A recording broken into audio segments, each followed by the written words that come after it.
इसका इसका sound sound देखते हैं।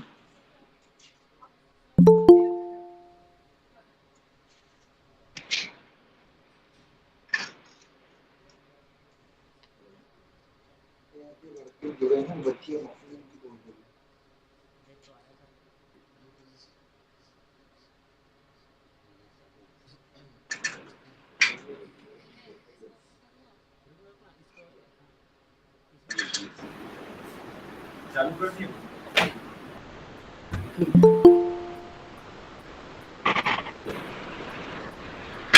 नहीं हो रहा है। इसमें हेडफोन्स लगा के देखिए।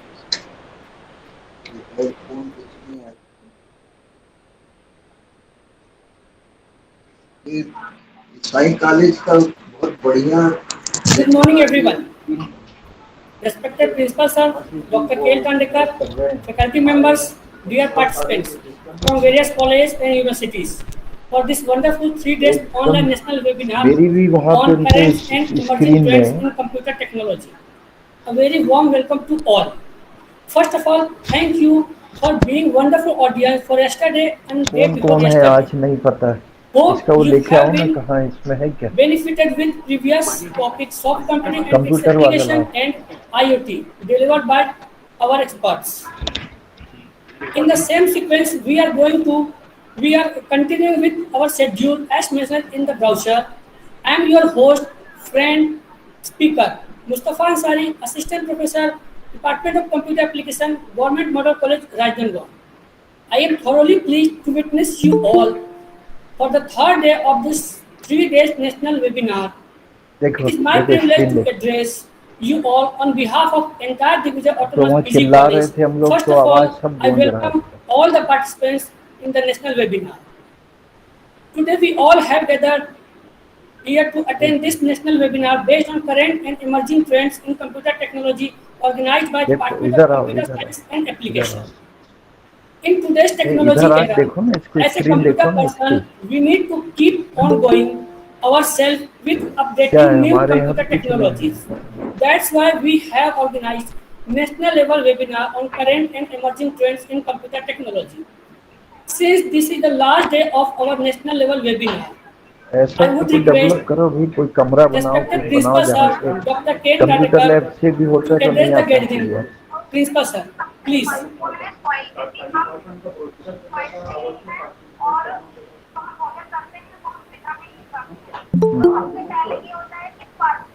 हेलो, कुछ हेलो, हाँ सर, आवाज आ रही है। मेरी आवाज आ रही है? आ रही है sir. Government Digvijay autonomous college में संचालित कंप्यूटर डिपार्टमेंट कंप्यूटर साइंस के द्वारा 3 दिवसीय एक नेशनल वेबिनार का सफल आयोजन प्रोफेसर खूंटे और उनके सभी साथी प्राध्यापकों के समन्वय सहयोग से बहुत ही सफलतापूर्वक संचालित हो रहा है। आज क्योंकि आज इस वेबिनार का समापन है और समापन के अवसर पर हमारे बीच विषय विशेषज्ञ भी जुड़े हुए हैं। मैं उनके प्रति आभार व्यक्त करते हुए ये अनुरोध और निवेदन करूंगा कि आपके अनुभव का लाभ हमारे विभाग को, हमारे विद्यार्थी को हमेशा मिलता रहेगा। इन्हीं आशा और विश्वास के साथ कि इस तरीके के आयोजन विद्यार्थियों के लिए और प्राध्यापकों के लिए आज के संदर्भ में बहुत ही प्रासंगिक है। ऐसे आयोजन की महत्ता विद्यार्थियों के लिए बहुत अधिक है। सभी को बहुत बहुत धन्यवाद कार्यक्रम में जुड़ने के लिए और इसको सफल बनाने के लिए। Thank you.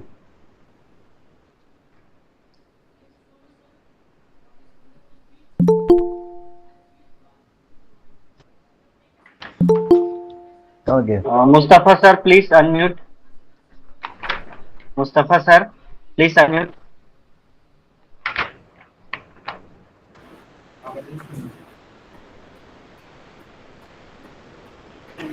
Thank you so much, sir, for this wonderful speech.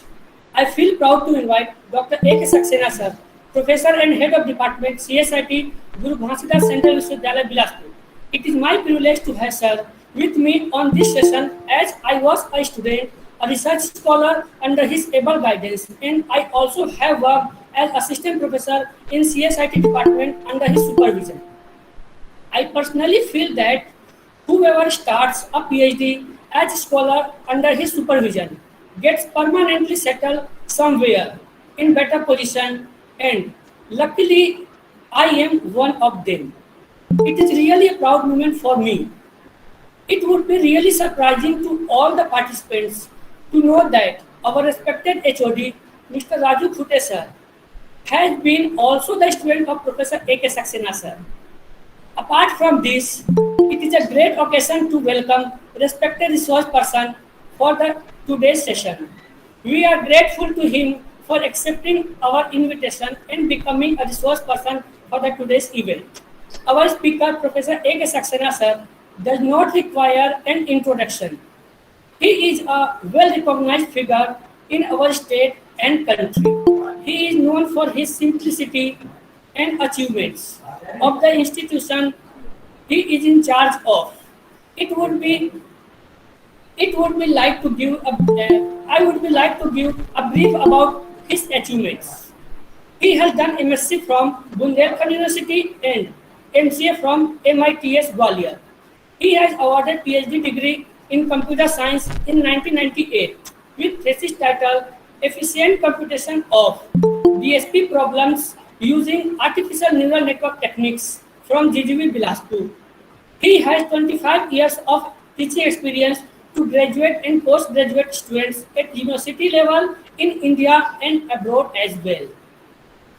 He has excellent research expertise of more than 25 years in area of computer science and information technology.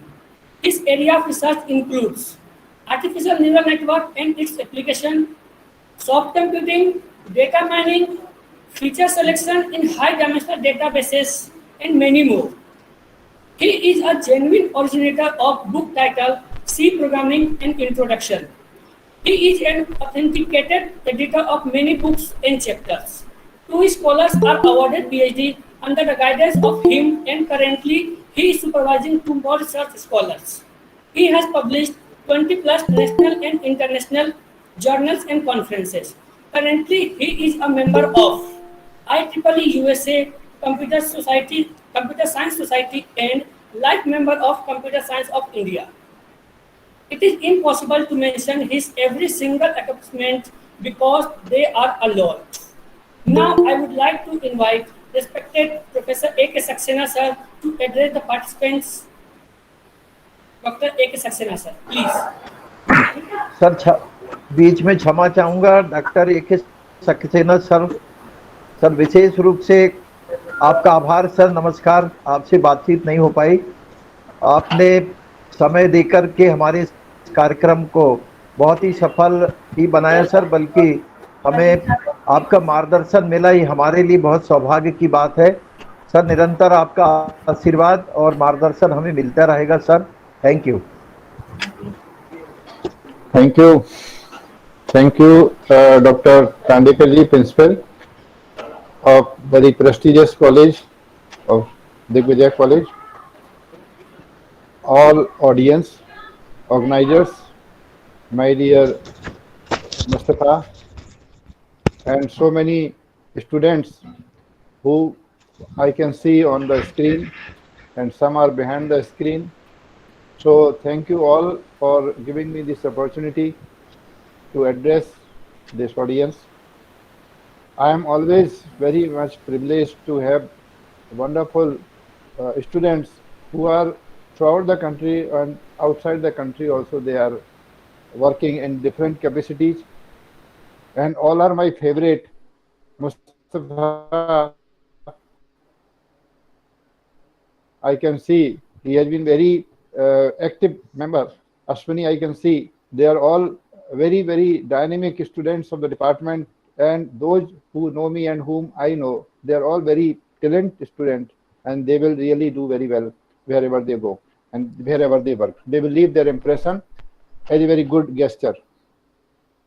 So, thank you if I miss, and I take my apology if I miss anyone who I cannot address because I cannot see. So now I am coming to the basic fundamental lecture on the machine learning. Machine learning actually is a very popular and famous term in the present scenario. Wherever you go, wherever you read literature, in almost every 2 pages or every 3 pages, you will find that machine learning is used somewhere in some sense.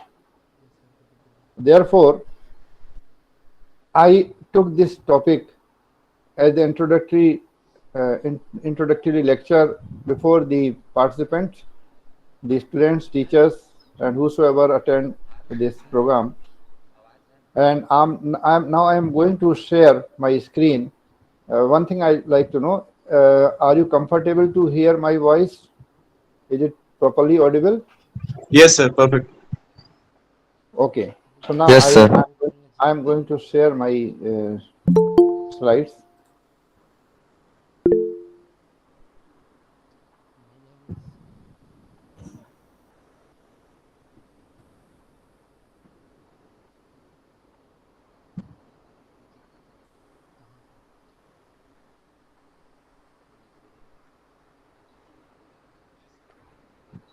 Is it visible now?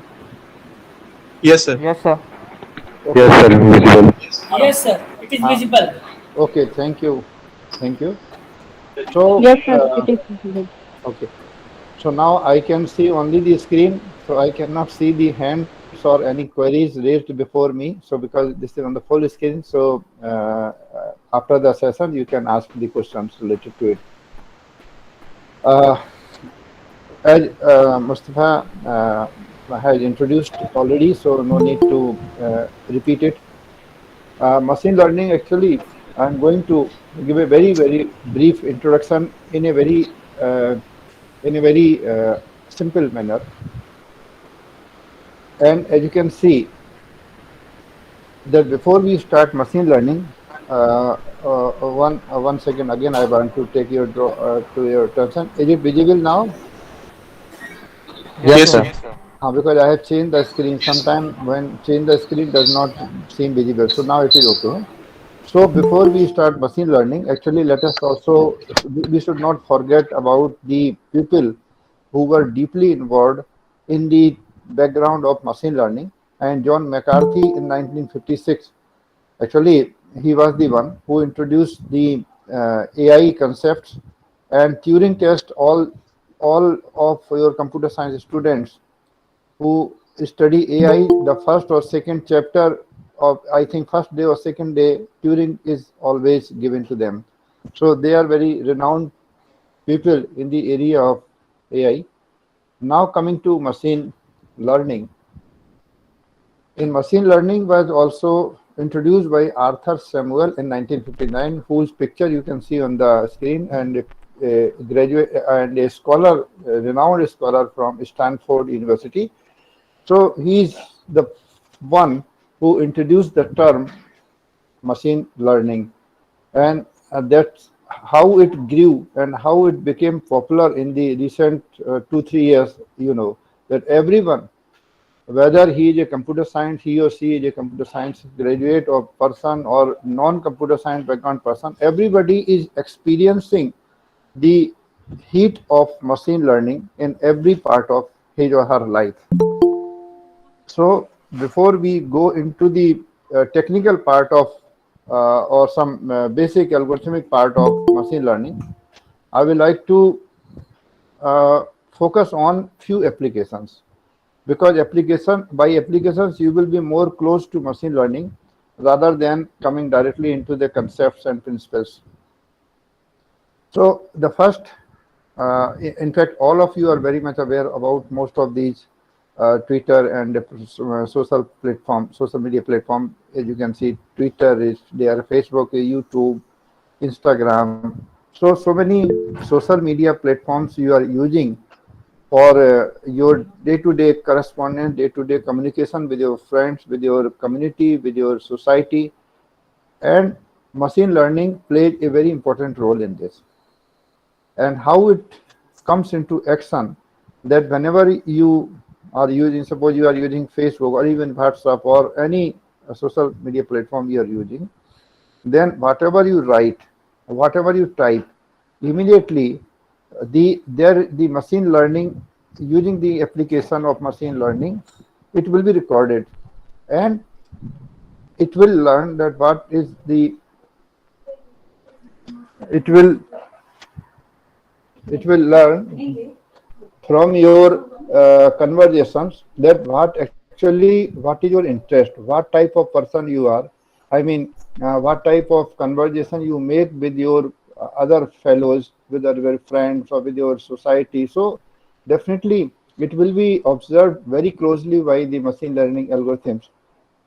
And in fact, to benefit the social media like Facebook or Twitter, so there is some algorithm which will be reading your expressions, which will be noticing your sense, comments, and then will decide that in future what type of advertisement, what type of offers should be given to you by various companies.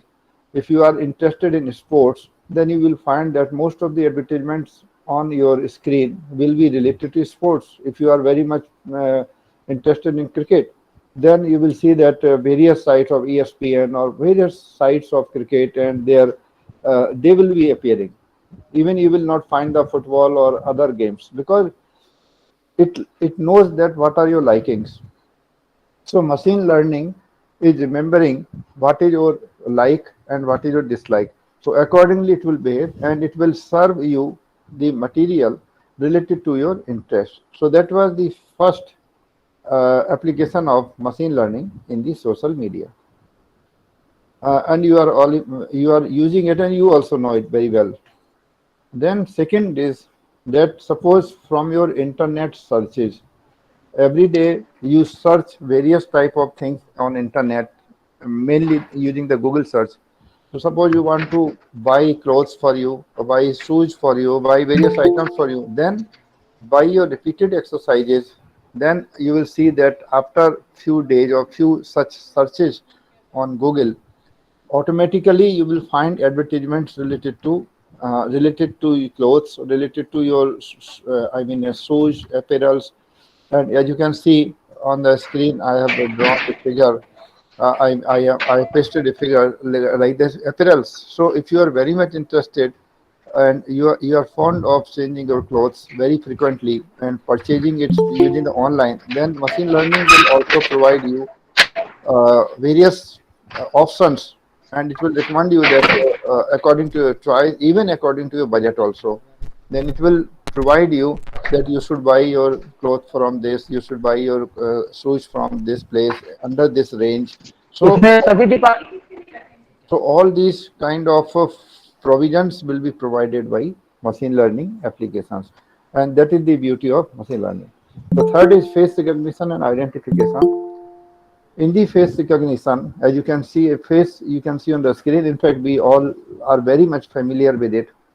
That when you go to some hall, then in face recognition system, the machine learning not only identifies your face, whether it is already recorded in the database or not. If you are already familiar with the place where you are entering, then you will be allowed to enter into the hall or the place. Otherwise, if your face does not match with the database stored in the that hall or that agency or that organization, then you will not be allowed to enter. So face recognition is one very important area. Earlier we used biometrics for that, like thumb impression was the other option to open the gate or to allow you or not to allow you. But because of recently, because of the corona and touch, we don't want to touch the devices. So that is one more reason to popularize the concept of face recognition. Even sometime it may happen that your voice may be able, but sometimes suppose people have cough or people have some problem in speaking, so voice may be distorted. Voice may not be as I mean clear as it should be to recognize you on the basis of voice. So that's why they have used the face recognition. Even in the face recognition, the machine learning algorithm will point out that if there are two persons in the same picture, then it can identify that who is who. Then you can use machine learning to find out where is my friend. If he is there, in fact, his face, even if 10% or 20% of his face is found in that picture or in the photograph, the algorithm will tell that yes, you are available there. So that is another advantage of machine learning. Then sentiment or content analysis is another very important area of machine learning application, because you can see three faces on the screen. So whatever you write, actually that is also one a good gesture, sentiment analysis by the machine learning algorithms, that whatever you write in the form of email or in the form of a letter, whatever or even a paragraph or whatever you type on the first Facebook or anywhere on the internet domain, then after you repeated such type of typings, such type of writings, the machine learning application, if it is there, will understand that what is your mood, what you are going to, what actually is going behind your mind. Earlier we used to say, it is very impossible now to detect what I mean to say. But at least whatever you are writing, based on your writing, the machine learning application can say that actually you are happy or you are not happy, what you write on the basis of that text, on the basis of that passage or paragraph. It will categorize it that it is written in a very happy mood, or it is written in a very sad or gloomy mood, or it is written in a very, I mean, neutral.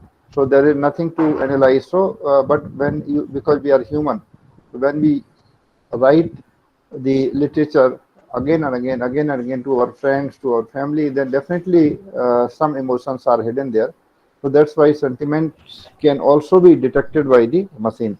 That what was your mood when you were writing this letter? Definitely, we are in different moods when we are writing. Sometimes we feel very frustrated. Then we write to our parents or to our family members that okay, there is nothing in the life. I am feeling very frustrated, or I did not get what I was deserving. So many kind of I mean emotions go into your mind, and then you express in the form of a letter, in the form of your paragraph. So that is another way of machine learning application. Then language translation. As you can see, the language translation is also another area where they are very I mean powerful. Mostly Google or many other engines are there. Whatever you write, they will translate into different language. You want to, usually what we do, you can type, you can copy some part of the website or some part of the book and give it to the Google, or there are specific programs for that. They will translate into Hindi or maybe language of your choice. So that is also one way. Not only this, when you speak, then it can also be automatically typed and converted into the different language. That is also another advantage of using the language translation application of machine learning. In the healthcare also, you can see, actually machine learning programs can provide you can facilitate you with the like in some hospital, if you are trying to visit some hospital, then you can find out whether the hospital, whether the OPD is full, based on the probability. Because these days, I give you a very simple example that you are booking a rail ticket these days, IRCTC, using the IRCTC. And what happens? Suppose you are booking a train from, suppose, Bilaspur to Allahabad. Then when you see the ticket or the position of the second AC, third AC, or I mean sleeper class, then you find that the seat is, suppose, given it is full. If it is available, then there is no problem. You can book it. But if it is full, then it will give you waiting list 1, waiting list 2, and then as soon as you see the probability, they also give you the probability of filling or getting the berth. Suppose you have waiting 1, then it may say that yes, you have 95% chance or 96% chance based on the past experience of that particular train, that the up to waiting list 1, 2, 3, or I mean but to 10, your berth will be clear and you will get the seat. So they also provide you the probability. Of course, that may work or that may not work. It is not necessary that you depend on this, but probability is there.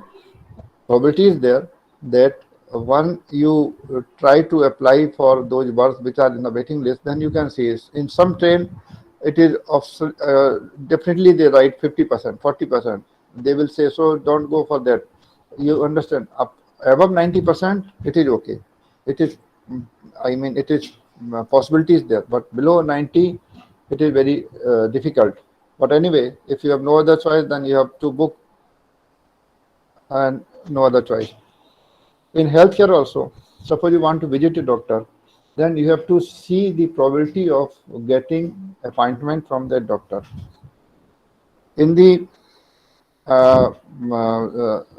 with the with the waiting of that doctor, or with the usual practice of the doctor, but from the staff of the receptionist of that hospital, particular clinic, you can find out whether I can get the appointment today. The doctor clinic closes at suppose 2 o'clock afternoon, and it is 1 o'clock, and I want to find out the possibility whether I will be able to meet the doctor or not.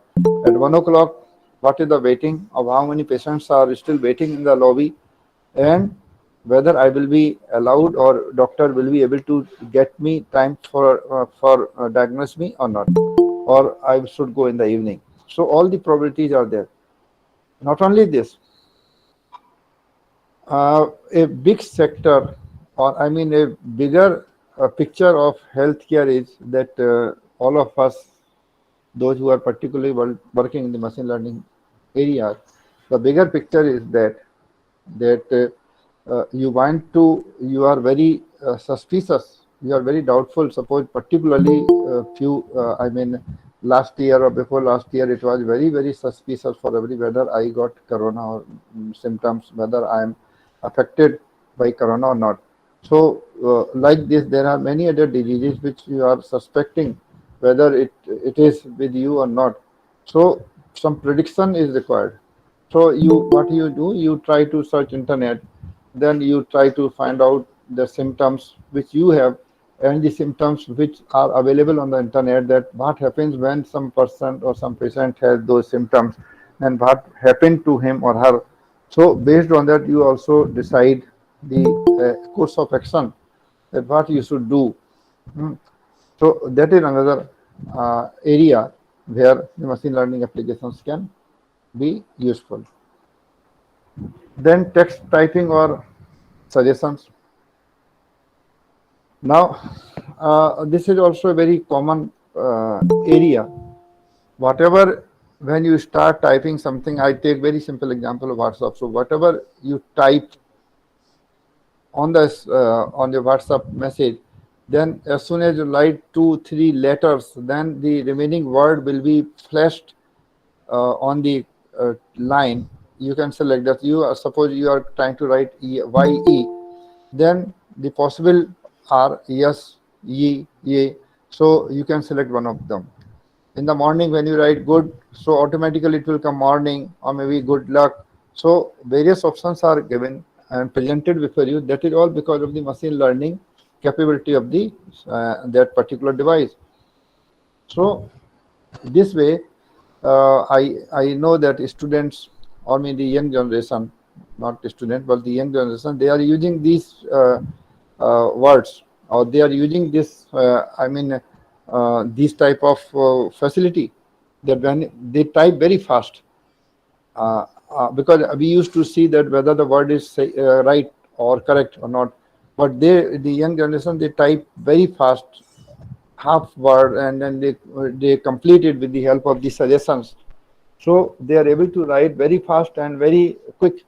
So that is the advantage they are using. Of course, the sometime it happens that whatever you are going to type by mistake or by wrong selection, some different word may come. You want to write different, and you are also having a difficult. So both words are there, and by mistake you select. So first word is by default taken. So suppose first word is difficult, second is different, and you write diff, and you expect that difficult should come, different should come, but difficult is there. So that happens. That's why people write, please ignore typos or the grammatical mistake, because they are using those type of options to write fast, to use very quickly the facility. It happens, therefore, that in WhatsApp or in Facebook, suggestions are given for every word. It is up to actually that is given for the in the good spirit, that you, so that you don't have to type and see the spelling of the word. So as soon as you find a substitute or some alternative for the word which you are going to type, you will find a number of words already available, and you can select one of those words. Okay, so that is one advantage. And now the bank fraud also comes under the machine learning, is also trying to sense the frauds. So here what happens, that suppose there is a site, you want to make a transaction. Suppose some site is inviting you that, okay, this offer is there. If you pay 10,000 rupees, if you deposit some money in this, then you will definitely get 1 lakh rupees. So you first pay 10,000 rupees to a particular portal, and you will get back 1 lakh rupees.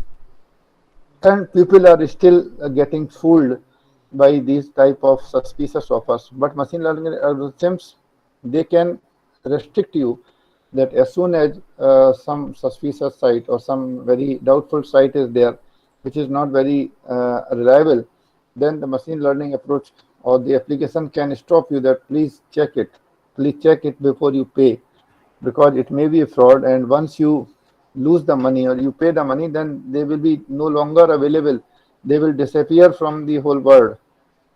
Then you try to find out the contact number, or nothing will be available, because they destroy every data, everything they destroy after they get the money or they complete this fraud. That's why it is so machine learning allows you to check it, or they can give you the warning that please don't use this kind of payment unless you see the uh, validity or the authenticity of the website which you are going to pay.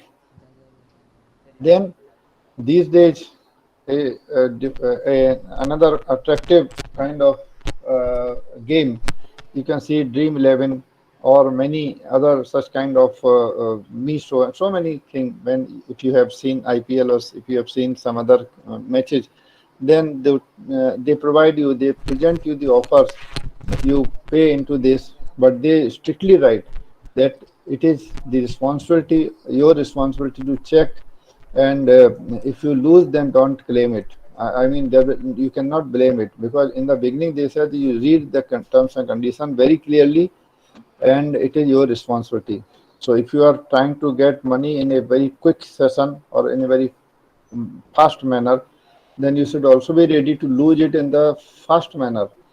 So that's the reason that machine learning applications work very effectively and efficiently. So these were some applications for the machine learning. Now I like to uh, hear from all of you, because you are many of you are very young people, young teachers. if you have some queries or if you want to add some applications to these, because there are numerous applications, millions of applications available. So if any one of you want to add, I will welcome. So just for a minute, I invite if there is some more application which you can, any one of you can express. So that will be very, appreciable.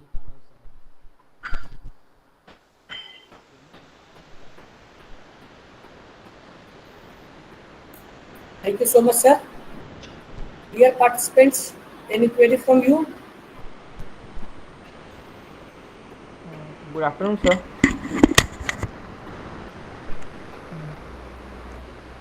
Hello. Hello. Yes, yes, Good afternoon, sir. yes, Myself yes, Umesh Sahu. And yes, please. how is the AI different from machine learning? Have they any relation in between them? Okay. Actually, actually, both are actually, you can say, very closely associated with each other. AI covers, in fact, all AI is actually, you can say, is an umbrella. It contains all these type of learning. When you start learning AI, or when you start study in AI, then what happens? That in the productions, you study production system, knowledge system, predicate calculus, propositional calculus, or then you come to learning part in that AI expert system. So it is, you can see, it is a very big umbrella of all these kind of things which are emerging. So the basic theory of AI nowadays has taken a new shape. Hmm. It has taken a new shape in the form of machine learning. Later on, you will find towards the end of this lecture also, deep learning is also there. So many branches emerged from AI that if you go for natural language processing, NLP, then that is also a separate branch of AI. If you want to start game playing, that is also, because if you remember that 8 puzzle or this tic tac toe or so many other games are there. So they are also originated from AI, because AI gives you how you can behave or how you can act rationally and humanly. That is the beauty of AI, artificial intelligence. Humanly means whatever action you take as a human, then it should be humanly meant, because you are human, so you know you have emotions. You know that if you put your hand in the fire, then it will burn. So you will not do. If it is very heat outside, then you will wear shoes or you will wear slippers before going out. Otherwise, you will burn your foot. So that is humanly. And rationally means that there is some rational, there is some logic. So that is the basic two point agenda of AI, that if you work something, then definitely there must be some logic for doing.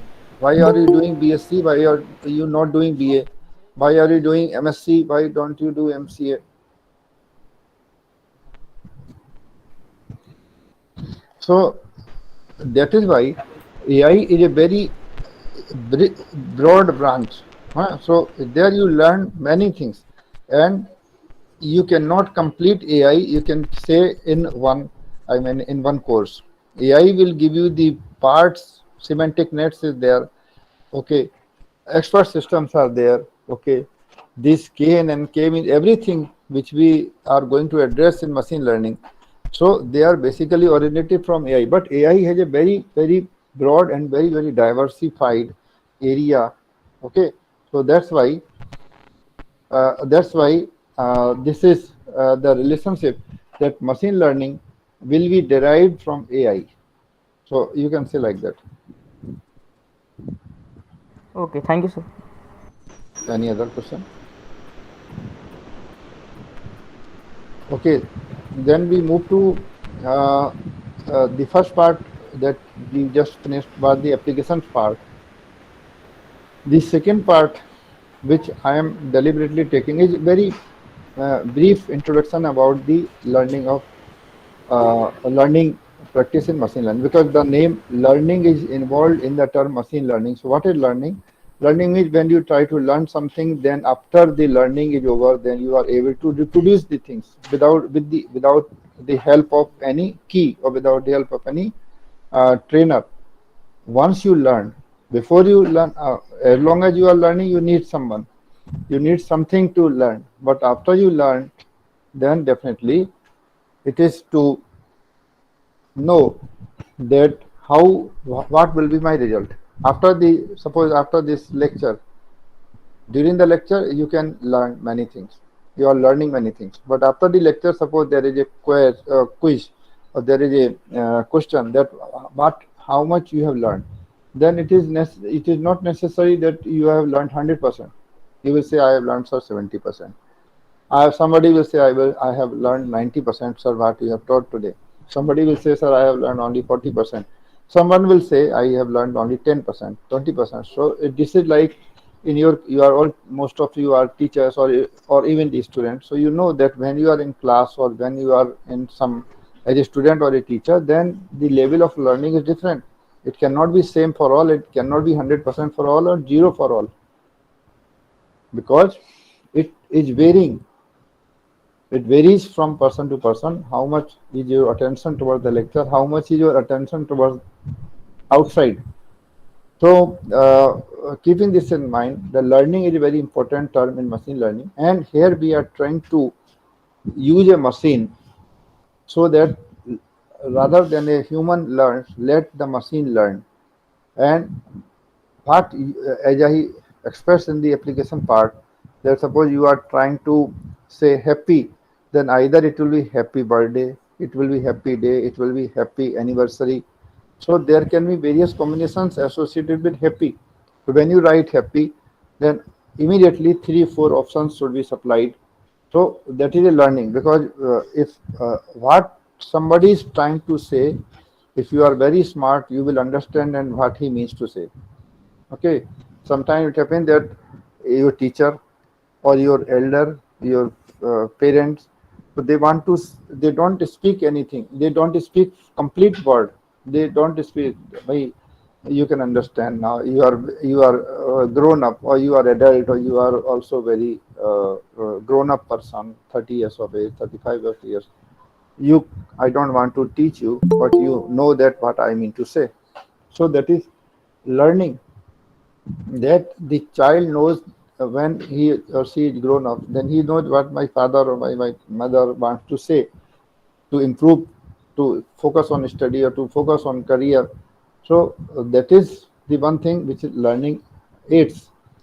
Now, in machine also, if we provide this facility that whatever we want to say, let machine should also know that what will be my next word, what will be my next sentence, which I am going to speak. So that is very important.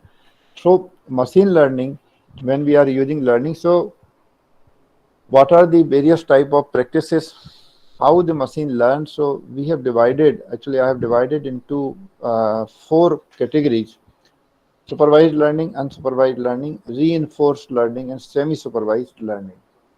So the it is very picture wise. I have tried to, in fact, I have taken this picture, drawn some and taken. In first type of supervised learning, the data is already labeled. Whenever you try to learn something, then you know that what I have to learn and how to learn. So the data is already, that the target is already given, which we call the training data. So the data at the time of learning had all the question answers. When you study during the class timings, during before the exam, then that is, you can say, supervised. If you have seen a book and somebody tells that this is a book, then it is a supervised learning. The next time when you find the same kind of object, then you will say that this is book, because you have already been told that that was a book when it was shown to you before some time. So this is a supervisor. There is a supervisor. Who is the supervisor? The supervisor is either a label or a person or a teacher, you can say, who always alarms you or always informs you that this is the correct answer. So you can improve. If you are not able to give the correct answer, then there will be some error. So the error will indicate you that you have to improve. The error should be 0 or as close as possible to 0. So because of this only, the supervisor is always available in case of supervised learning. In case of semi-supervised, I come to first unsupervised, then I will come to semi-supervised. In case of unsupervised learning, there is no teacher, there is no one who informs you that you are correct or wrong, or what you should have done. Nobody is going to tell you. Once you find it, then only you will see that whether that was expected or not. You see many letters on the screen. As you can see, this is P. This is P. So P, because, and nobody has told that this is P. Suppose, I mean, you can think it very deeply. Suppose this letter is P, and suppose nobody has told you that this is P. Then what will happen? You can see this P is also used in supervised. So you can see this P and this P both are same, okay, in shape. So you will see, I have seen this letter today, and this is the first letter of this whole word, and the same letter I have seen here. So you do not know whether this is P, but you will see the shape and size of this letter. This letter is same as this letter. So you will say, I have seen this letter 2 times today. 1 time, 2 times. Are you getting my point? So that is, I mean, similarity will decide, not some answer. There is no answer for this because you do not know. And nobody has told you that this is P. But when somebody tells you next time that what you have seen, you will say, I have seen some object or some letter 2 times. 2 letters were of the same time. You do not know, suppose, the name of the sweet which you have eaten. Then next time when you go to the shop, you will say, I have eaten one sweet, and that is on that left corner of the shop or your counter. Then the shopkeeper will say, okay, you want this sweet? So child or you or somebody will say, yes, I want that sweet because that is very tasty. But you do not know them. You know only the shape, the size, appearance of that particular sweet. So even if you do not know, there is no supervisor, but still you are able to manage the problem that you will be eating the same sweet which you have liked or which you have already eaten some time before. That is unsupervised. There is no label, there is no supervisor. All you have to do is to find out the similarity among the available objects, and usually we categorize them that there are 3 types of objects. Like there are 26 types of letters, P, I, A, B, C, D, F to Z. So there are 26 categories of letters. So every letter which you see here, anywhere on the screen will belong to one of the 26 category of letters, which we call alphabets. So that is unsupervised. Semi-supervised means that some part of the data has supervisors and most part of the data has unsupervised.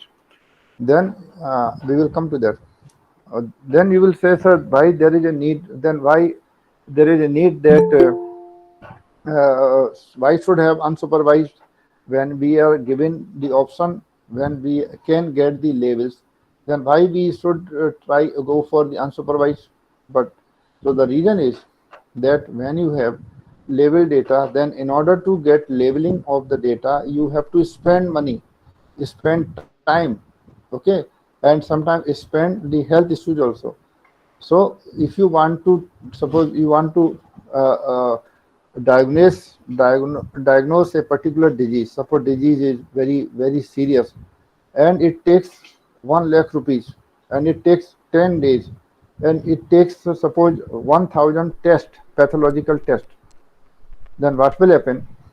That you, for every patient, if you go for all those kind of things, then there are 1 million or 1 crore patient, then it will be very, very, I mean, costly affair.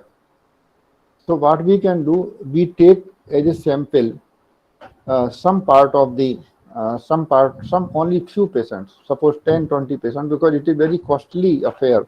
So you take only 20 or 100 only 100 patients, and prepare a database for training purpose of those 100 patients. So now once you decide, once you find out some conclusion analysis from those 100 patients that these patients have this disease, so why not to search the rest of the patients, which are 90,000, 1 million, 2 million. So based on these patients, why not to find out the others without going for test, without going for all those kind of efforts, money, cost, or health issues, to diagnose whether the patient has the remaining patient have the same disease or not. So you don't have to spend so much of money, so much of time. So that is another, that is semi-supervised, because some part is labeled or supervisor and some part is unsupervised. That's why we call. The fourth one is reinforcement. Okay, reinforce, as the name suggests, forced. So reinforce means that when you reinforcement means that when you this is a very common practice, that when our parents, let us take the simple example, very simple example. Suppose our parents wants us to study hard or get good marks. So what will happen when our result comes? Then they will say, yes, yes, you are very good. So they will bring sweets. They will, they will give you reward for that. That okay, you carry on because you are going in right direction. So they need not to put any restriction on you. They will say, yes, you are working hard, so this is a reward. So you carry on the same direction. Okay, there is no need to stop or go in the opposite direction. On the other hand, when suppose your result is not as expected, and it happens, you were expecting 80%, but you get only 60%, 65%, then there is a need to revisit, to review the things which you have done, why you could get less marks. Then your parents, or if they are if they are strict, they will say, no, from tomorrow you don't study late night, you study in the morning. So that is a kind of penalty, that okay, you get up at 12 o'clock morning in the afternoon and sleep at 2 o'clock in the night. So change that practice, because by changing the practice, it is possible that you may get better results. So the reinforce means that you impose some reward or some penalty, okay, to the agents who are working to get good results. So for learning purpose, learning point of view. So these are the four basic kind of learning tactics, which, and apart from these, now I take very, simple listing of these algorithms, basically supervised and unsupervised.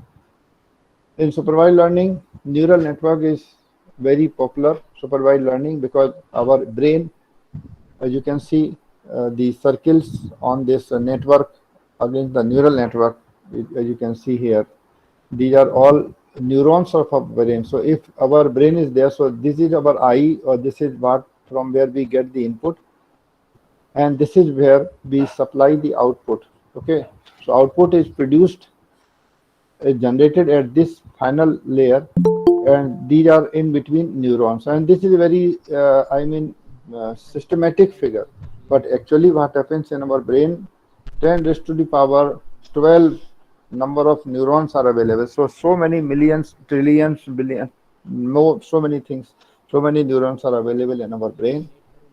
Then what we do, our brain tries to learn the all the neurons try to orient themselves to learn something and predict or produce the output.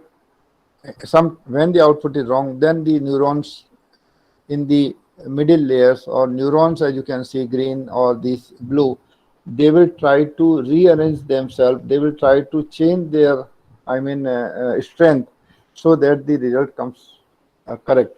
So this is a good example of supervised learning, that when we suppose we try to learn some table of 2 3 ja 2 3 4 5 5 1 ja 5 5 2 ja 10 5 3 14 5 4 ja 20. So suppose we learn a table, then if at the time of training there is a book or there is a table which is in front of us, but when you somebody asks you as a teacher or in the examination that what is 5 7 ja, then if you write 34, if you write 30, then that is an error. So there the testing time you will get less marks because your answer is not correct. So in supervised learning, neural networks are supposed very good algorithm.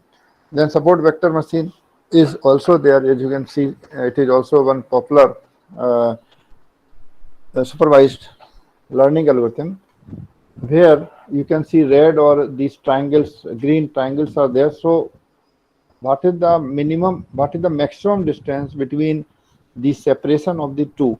Like as you can see, uh, they are called hyperplanes margin. So this is the one point and this is the other. So the whole this belt you can see, gray color belt. So this forms the margin, or this forms the hyperplane. So it is the distance with which these two are separated.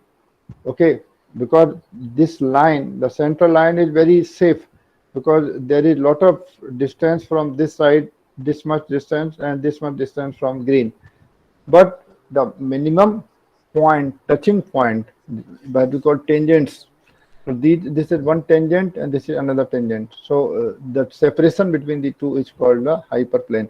Support vector machines basically were developed to classify into true or false, but later, I mean in two categories, but later on they were also improved. They were developed to classify more than multi classes.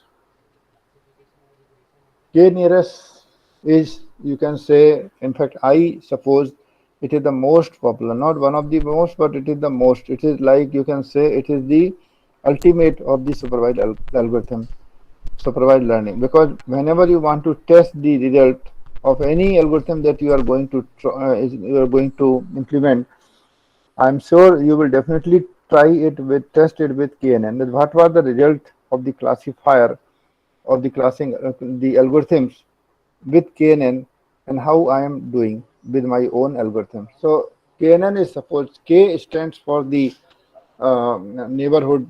How many neighborhoods? Suppose as you can see this circle. So first neighborhood, you can see nearest neighbor is this.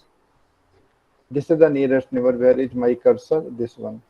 This. So this circle means, suppose I want to check who is the nearest neighbor from this circle. So this one seems to be the first nearest neighbor. This is the second nearest neighbor. This may be the third. This may be the fourth. This may be the fifth. So K actually is 1, 2, 3. How much close you are. Whether the first nearest, which is very commonly used, second nearest when K is equal to 2, third means third nearest. So it's in this way you can decide how many which nearest neighbor. And as we all know that a person is known by his or her majority. So the principle of KNN is that whosoever is around you, you will be known by that person. If you are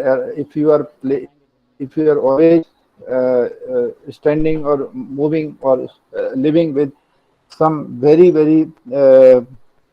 good cricketer, then I will diagnose, or people will say that you like cricket. That's why you are always with the person who play cricket. If you are always with the studious students, that they are studying very hard, they are getting good results, so people will say that you are also studious because you are always with.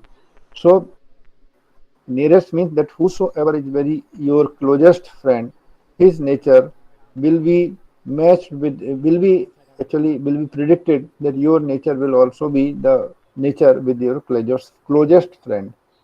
So that is random forest. In random forest, you can see they are the kind of decision tables. As you can see, decision tables are, so all the decision tables are joined. They decide separately. As you can see in this, they decide here. suppose by taking some decisions like the finding out the whether I should go to buy this refrigerator or this refrigerator or this car or that car. So many yes no divisions. I mean the branches are generated. So some decisions say yes, but some decisions say no. So when we combine all the decisions, then which one is the majority decision? Then you say yes. Most of the people say that you should buy this car. Then you will also take okay now because out of 10 branches or out of 10 of my friends, 8 people say that I should buy this car, then or 5 people, 10 people say or 8 people say, then majority say that I should buy this car, then I will buy this car. Okay. Then there are linear and logistic regression also for supervised learning. So for logistic, as you can see that inputs x1, x2, x3 are given based on these inputs and some weightage theta1, theta2, theta3. You can see that it will decide whether I am in a happy mood or it will decide I am in a sad mood. The two pictures, the two kind of, so this is for logistic. And for linear regression, there will be some continuous values like 0.1, 0.2, 0.111, 0.12, 115. So they will be the values in the continuous manner. Whereas you can see this, there are two categories. They are in the discrete objects like happy or sad. Then in unsupervised learning algorithms, as we say already, that in case of unsupervised learning, there is no target given in the beginning or any time at any stage. So we call it unsupervised. K means clustering. Actually, it's like KNN is the most popular in supervised. K means is most popular in unsupervised learning because it is considered very simple and easy to implement.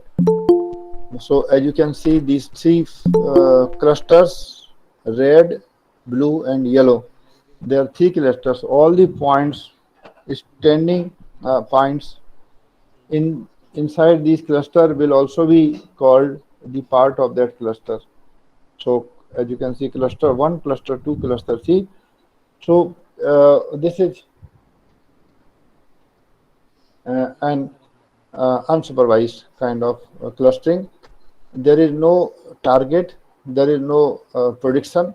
Only thing is that, but the only thing, the limitation or the problem which came is clustering is the first you should know what should be, how many clusters you should have. Okay, this is the first drawback, you can say, first challenge before the K means clustering, that you should know in the beginning what the value of K. So if you do not know the number of clusters, then I mean there will be difficult for you to classify the given objects into that number of clusters. Second is, in case of K means clustering, those who have used it, I think many of you must have used K means clustering. Initial values of the centroid is random. So sometime, fortunately, most of the time, fortunately, if you are able to get good initial cluster values, centroid values, then you are, I mean, you will get good number of clusters, and they are very justified and specified, so that only the values belonging to particular cluster will belong to that cluster only, and they will not be going to other clusters. Third drawback is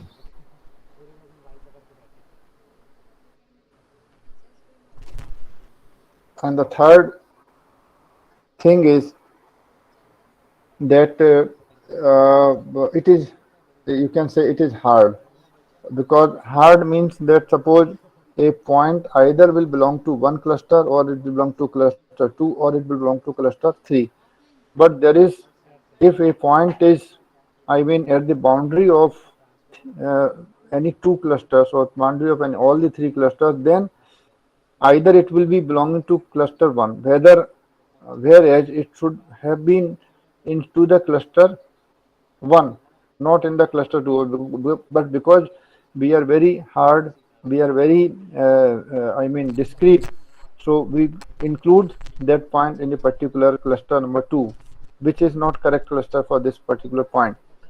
So for that purpose, fuzzy K means clustering is used, where the level of, where the degree of the inclusiveness is given. So if the degree is high, then it will be going to the other clusters, otherwise not.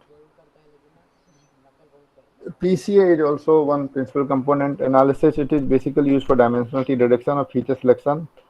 There, the variants, first variant, second variant, third variant, fourth variants are calculated. It is checked which are the actually required number of parameters to decide a particular class or particular pattern or particular record. So PCA is also used very successfully in unsupervised learning algorithm. Then we have Laplace and other indexes or the other kind of metrics for unsupervised learning algorithms are Laplacian score, Fisher score, information gain, etc. So in a given 100 feature table, which features are really important or useful for that particular table, it will be decided by finding out the Laplacian score of every individual feature or the Fisher score or the information gain associated with every feature. Then you can say if the this feature had highest information gain, then you can say this feature is most important for the table. So do not ignore this. You can ignore the other features, but this feature which has the highest Laplace score or the information gain should be retained in the database. This is semi-supervised, as I gave you the example that some, as you can see in the bigger table, that some data is labeled 1010, some data has a question mark red type of data. So we have deliberately not tried to find out the class of these labels of these data sets, because we don't want to spend money. As I told you in the beginning, we don't want to spend money or time or unnecessarily efforts or pain for the patients to undergo those kind of treatments, those kind of diagnosis test only, that we simply want uh, that on the basis of few observations of few classes 1010, as you can see, the first 1, 2, 3, 4 classes, 4 patterns, we are able to decide the class of the remaining. So that will save the time and money for us. In reinforce, again I said that suppose I want to teach my dog. This is a dog actually. So suppose I want to teach my dog, train my dog. So what I will do, I will tell that go, the ball is there, you bring the ball. So it will go and bring the ball. If he does this, I will give him a biscuit or I will give him some good things to eat. If he doesn't do or if he spoils it, then I will also be angry that okay, you are not right, you should do like this. So that way I am trying to improve. So reward is given for successful or for good, and penalty is given for the failures, so that he can improve. Next time he will not repeat it. That's why we scold or we thrash our other children, so that they can improve their habits. If we, and sometimes if we still try to give rewards to somebody who is doing wrong, then people will say, "Arey, you are not doing a good thing. You should not improve bad habits. You should thrash him. You should scold him. You should give punishment if somebody is doing wrong." So that is actually in the reinforced. So in penalty, in some equations, some value can be added, some value can be reduced. So if the results are coming better, then the value will continue to add. If the results are coming wrong, then the penalty will be imposed and the value will be in the minus. I mean in the negative direction. So that is how. So that is, I think that this is basically all about this. The traditional programming before few years, you supply data and program to a computer, output you were getting. But these days, you data and output is given, and program is, in fact, nobody is bothering to write the program. Program is automatically generated based on that. So I think this is time for now. This is time for all of you. Yes, I'm not going into the deep learning. I think this is a part. This is an extension of machine learning. Uh, this is very, I mean, so I actually now I expect the questions from you.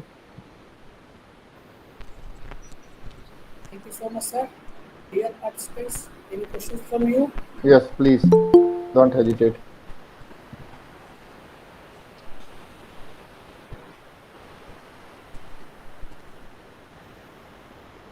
Yes, participants, please, you can ask questions. Sir, how much artificial intelligence in help in educational sector, sir?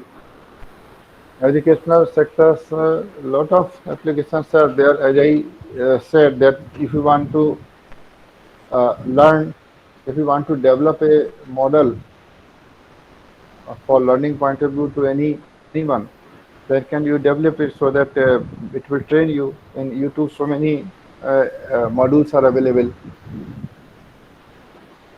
and they are also AI based.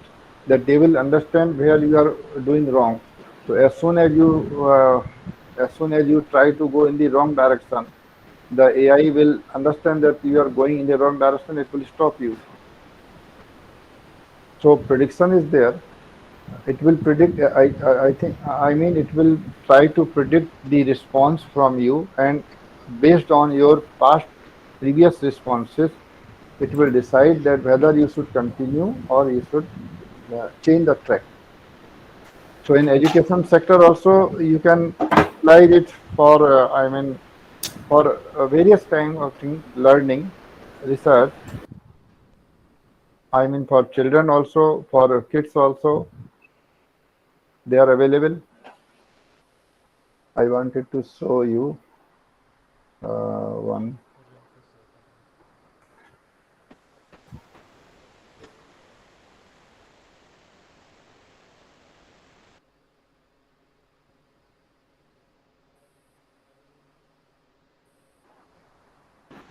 Actually, I was trying to show you one self-driving cars. Okay.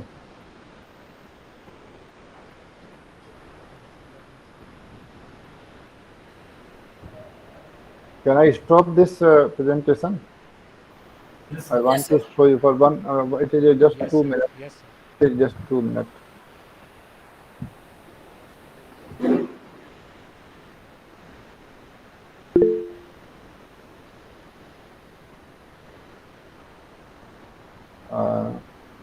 Present this entire screen.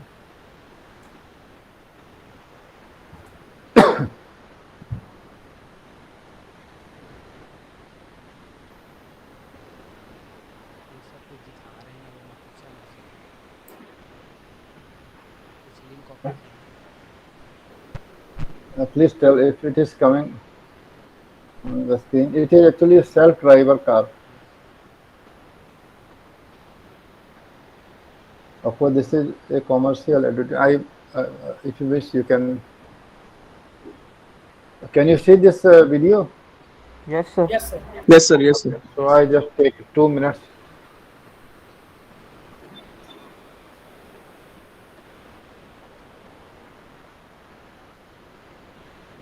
Driverless driverless car Tesla cars self driving car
So with this, it comes to the end of. I wanted to show that this is the future, and in fact, in many countries, Japan, US, these self-driving cars are working. But this is, you have to remember that these cars are available only in very selected areas. They are not running in areas like Gol Bazaar or I mean in the Indian context. So these areas are already very uh, defined that only these cars, because they need ideal conditions, because if you run these cars in I mean in less conditions. So, so Thank you so much, sir. Any now, question now further? please, uh, if you have any questions now, so that we can, your next session is also waiting. Thank you so much, sir, for such a wonderful speech. We are thankful to you, sir, for your knowledgeable word. Hope all participants got benefited with you, with your knowledge on these current trends. Thank Before you. going to, sir, one request from participants. We have one more session today, so don't go anywhere. Stay tuned with us. Now I request Mr. Kassab Rathod, sir, for a vote of thanks. Mr. Kassab Rathod, sir. It's my privilege to propose a vote of thanks speech and acknowledge the contribution of those who worked really hard for this 3 days online national level webinar on current and emerging trends in technologies organized by Department of Computer Science and Application. An event like this cannot happen overnight. Wheel starts rolling weeks ago.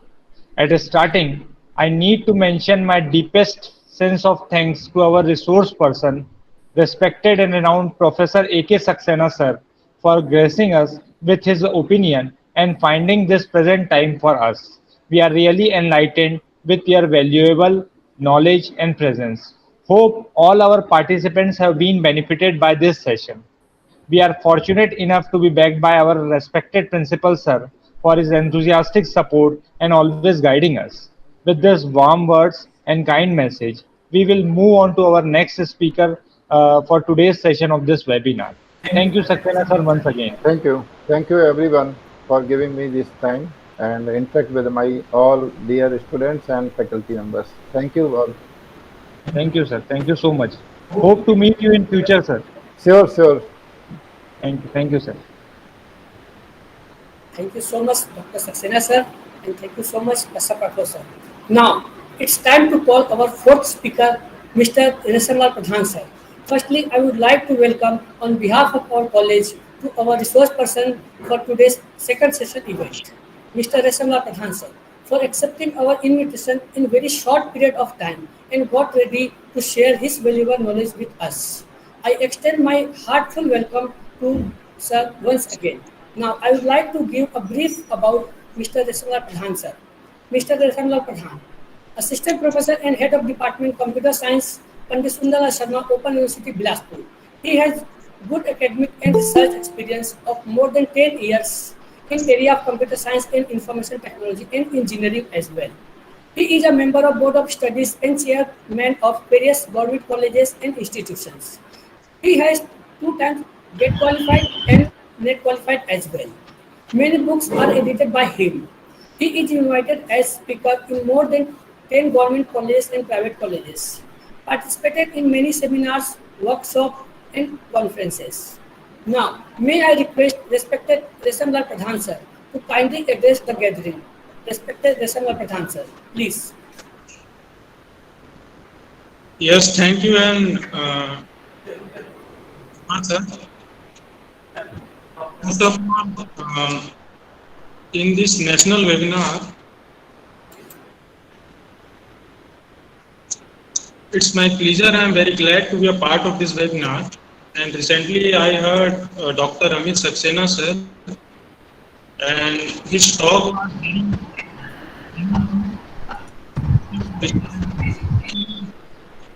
was students in the field of computer science and who are seeking information about research field. Definitely, the information conveyed by Dr. Amit Saxena sir will benefit them.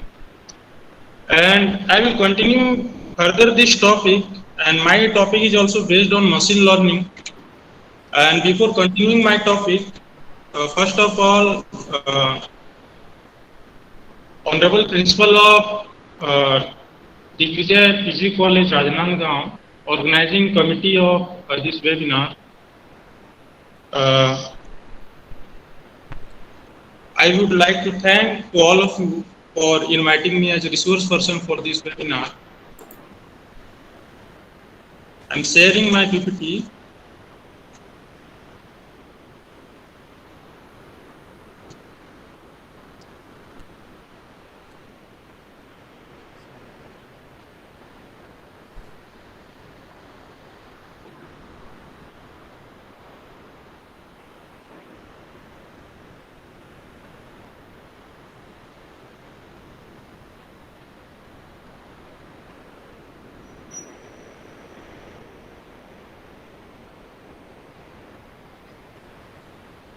My topic is also based on machine learning and intrusion detections, and Dr. Saxena has already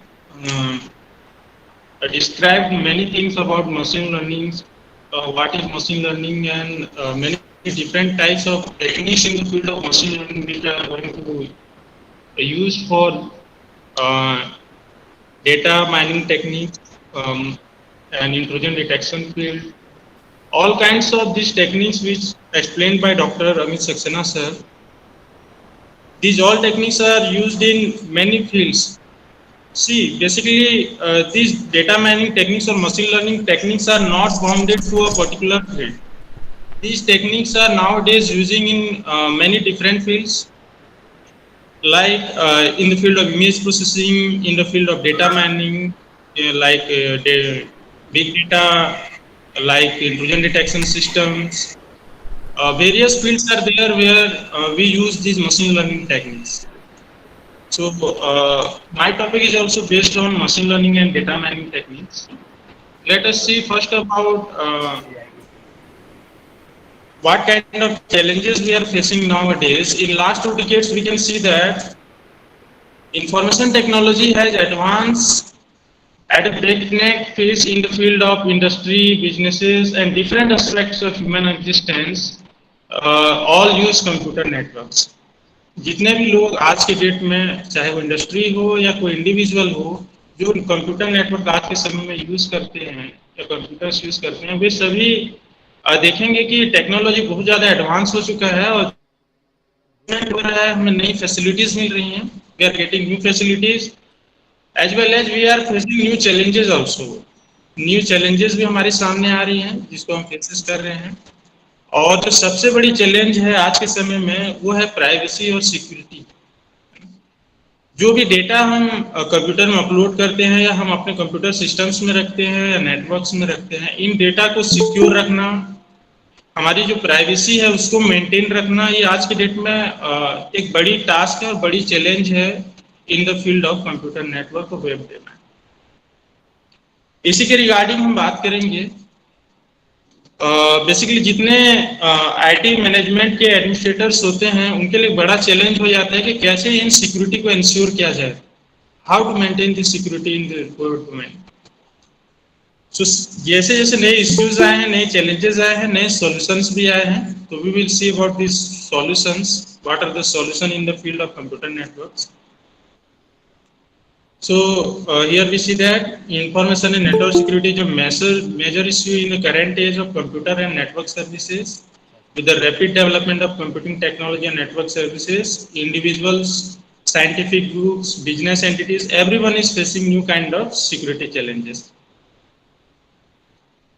To cope with this huge volume of organized and unorganized data, जब हम इन challenges की बात करते हैं तो जो सबसे बड़ी बात होती है वो डेटा सिक्योरिटी की, क्योंकि ये जितने भी, चाहे वो कोई बिजनेस ऑर्गेनाइजेशन हो, कोई आईटी ऑर्गेनाइजेशन हो या कोई पर्टिकुलर इंडिविजुअल्स हो, हर कोई डेटा डील करता है. लाइक जैसे हम अपना कोई सोशल साइट डेवलप करते हैं, हर कोई जैसे फेसबुक में अपना एक पेज क्रिएट करता है, तो डेफिनेटली वो अपना कुछ इंफॉर्मेशन उसमें अपलोड करता है या डाउनलोड करता है. बट जब हम ऑर्गेनाइजेशंस की बात करते हैं तो ये बड़े लेवल में होता है, राइट.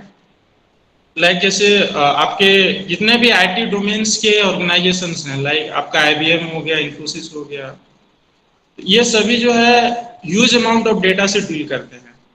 आप सोच सकते हैं कि जब हम एक मोबाइल में अपने पर्सनल डेटा को सिक्योर नहीं रख पाते हैं, तो ये जो बड़ी ऑर्गेनाइजेशंस हैं जिनके पास इतने ह्यूज अमाउंट ऑफ डेटा रहता है, उसको वो किस तरीके से डील करते होंगे, कैसे सिक्योर रखेंगे। तो ये बहुत बड़ा टास्क हो जाता है उनके लिए। To cope up with this huge amount of data, huge volume of data, और बेसिकली ये जो डेटा होता है वो ऑर्गेनाइज स्ट्रक्चर्ड या अनस्ट्रक्चर्ड डेटा के फॉर्म में होता है। स्ट्रक्चर्ड मीन्स एक प्रॉपर ऑर्गेनाइज्ड वे में आपका डेटा रहेगा, जैसे टेबुलर फॉर्म में हो सकता है। अनस्ट्रक्चर्ड डेटा आपको कोई प्रॉपर स्ट्रक्चर्ड नहीं होता है डेटा का, तो बेसिकली अनस्ट्रक्चर्ड डेटा से डील करना सबसे ज्यादा डिफिकल्ट होता है। And big data similar kind of इसी फील्ड से रिलेटेड होता है, तो यहाँ हम इसी के बारे में बात करेंगे। तो ये ऑर्गेनाइज्ड और अनस्ट्रक्चर्ड डेटा सेट्स होते हैं, इनको डील करना या इसको मेंटेन करना, इनके जो चैलेंजेस, जो हर्डल्स हैं उनको दूर करना, ये जो साइंटिफिक और बिजनेस ऑर्गेनाइजेशंस है, ये आज की डेट में टॉप प्रायोरिटी बन गई है, right. And machine learning algorithms are used in this field. जो मशीन लर्निंग टेक्निक्स हैं ये इस फील्ड में यूज होते हैं, बेसिकली इन प्राइवेसी और सिक्योरिटीज को मेंटेन करने के लिए। अब ये मशीन लर्निंग एल्गोरिथम्स जो डेटा माइनिंग फील्ड में यूज होते हैं, बेसिकली ये होता क्या है, it is the process of extracting information in existing. जी सर, मेरा गीजर तो यहीं से लिया था 2015 में, लेकिन अभी ठंडी में खराब हो गया था। तो जब इन चैलेंजेस को हमको दूर करना है, इनसे डील करना है, तो हम क्या करेंगे, उन इंफॉर्मेशंस को पहले हम एक्सट्रैक्ट करते हैं, फिर उसमें कुछ एग्जिस्टिंग पैटर्न्स को लर्न करते हैं और फिर उन डेटा को प्रोसेस करते हैं। इसके बारे में हम आगे देखेंगे। तो let us see about intrusion. Intrusion क्या होता है? तो इंट्रूजन्स बेसिकली वेब डोमेन में हम एक इवेंट्स को बोल सकते हैं। ये इवेंट क्या हो सकता है, ये आप जब वेबसाइट को एक्सेस करते हैं, अकाउंट क्रिएट करते हैं, तो आप जितनी भी एक्टिविटीज परफॉर्म करते हैं वेब डोमेन में, ये सभी इवेंट्स की श्रेणी में आते हैं, राइट। तो ये इंट्रूजन क्या होता है, जो भी कंप्यूटर सिस्टम में या नेटवर्क में जितने भी इवेंट्स अगर होते हैं, जैसे आप साइन इन कर रहे हो, साइन आउट कर रहे हो, या कोई डेटा आप ट्रांसमिट कर रहे हो, मेल कर रहे हो, या कोई डेटा आप डाउनलोड कर रहे हो, तो ये जितने भी एक्टिविटीज होती हैं, जितने भी इवेंट्स होते हैं, इनको हम इंट्रूजन कहेंगे। इस केस में जब वो इवेंट्स या उस पर्टिकुलर एक्टिविटी जो हम परफॉर्म कर रहे हैं वो हमें हार्म करेगा, हमें हानि पहुंचाएगा, राइट। तो बेसिकली जितनी भी एक्टिविटीज होती हैं उसको हम दो कैटेगरी में डिवाइड करते हैं, नॉर्मल एक्टिविटीज और attack kind of activity. Attack kind means abnormal activities, ठीक है। नॉर्मल एक्टिविटीज मीन्स स्मूथली जब सारी चीजें चलती हैं, हमारा डेटा भी सिक्योर है, सेफ है, हमारे लॉगिन जो क्रीडेंशियल्स हैं वो भी ओके है, तो ये सभी नॉर्मल एक्टिविटीज होंगी। बट क्या होता है, कई बार जो हैकर्स होते हैं, उनके पास लॉगिन आईडी पासवर्ड नहीं रहता है, but they pretend like they are the original user and they are accessing your websites, your personal datas, तो they are misusing your data. तो जब इस काइंड की एक्टिविटीज होती है तो ये अब नॉर्मल एक्टिविटीज में जाती हैं, लाइक तो जो जितने भी इवेंट्स होते हैं जिसकी हम अभी बात कर रहे हैं, जब ये एबनॉर्मल श्रेणी में जाते हैं या अनवांटेड श्रेणी में जाते हैं, जो हम नहीं चाहते हैं कि इस तरीके से हो, इनको हम क्या कहते हैं, इंट्रूजन्स कहते हैं, ठीक है। तो बेसिकली ये जो सिक्योरिटी प्रॉब्लम्स होती हैं, इनको हम इंट्रूजन्स का नाम देते हैं। तो ये बेसिकली किससे डील करता है, it attempts to compromise the confidentiality, integrity, availability और to bypass the security mechanisms of a computer और नेटवर्क। तो यहाँ हम बात कर रहे हैं ये इंट्रूजन जो है ये बेसिकली किससे अटेम्प्ट करता है या किसको हार्म करने की कोशिश करता है, किसको डील करता है। तो यहाँ हम देखेंगे confidentiality.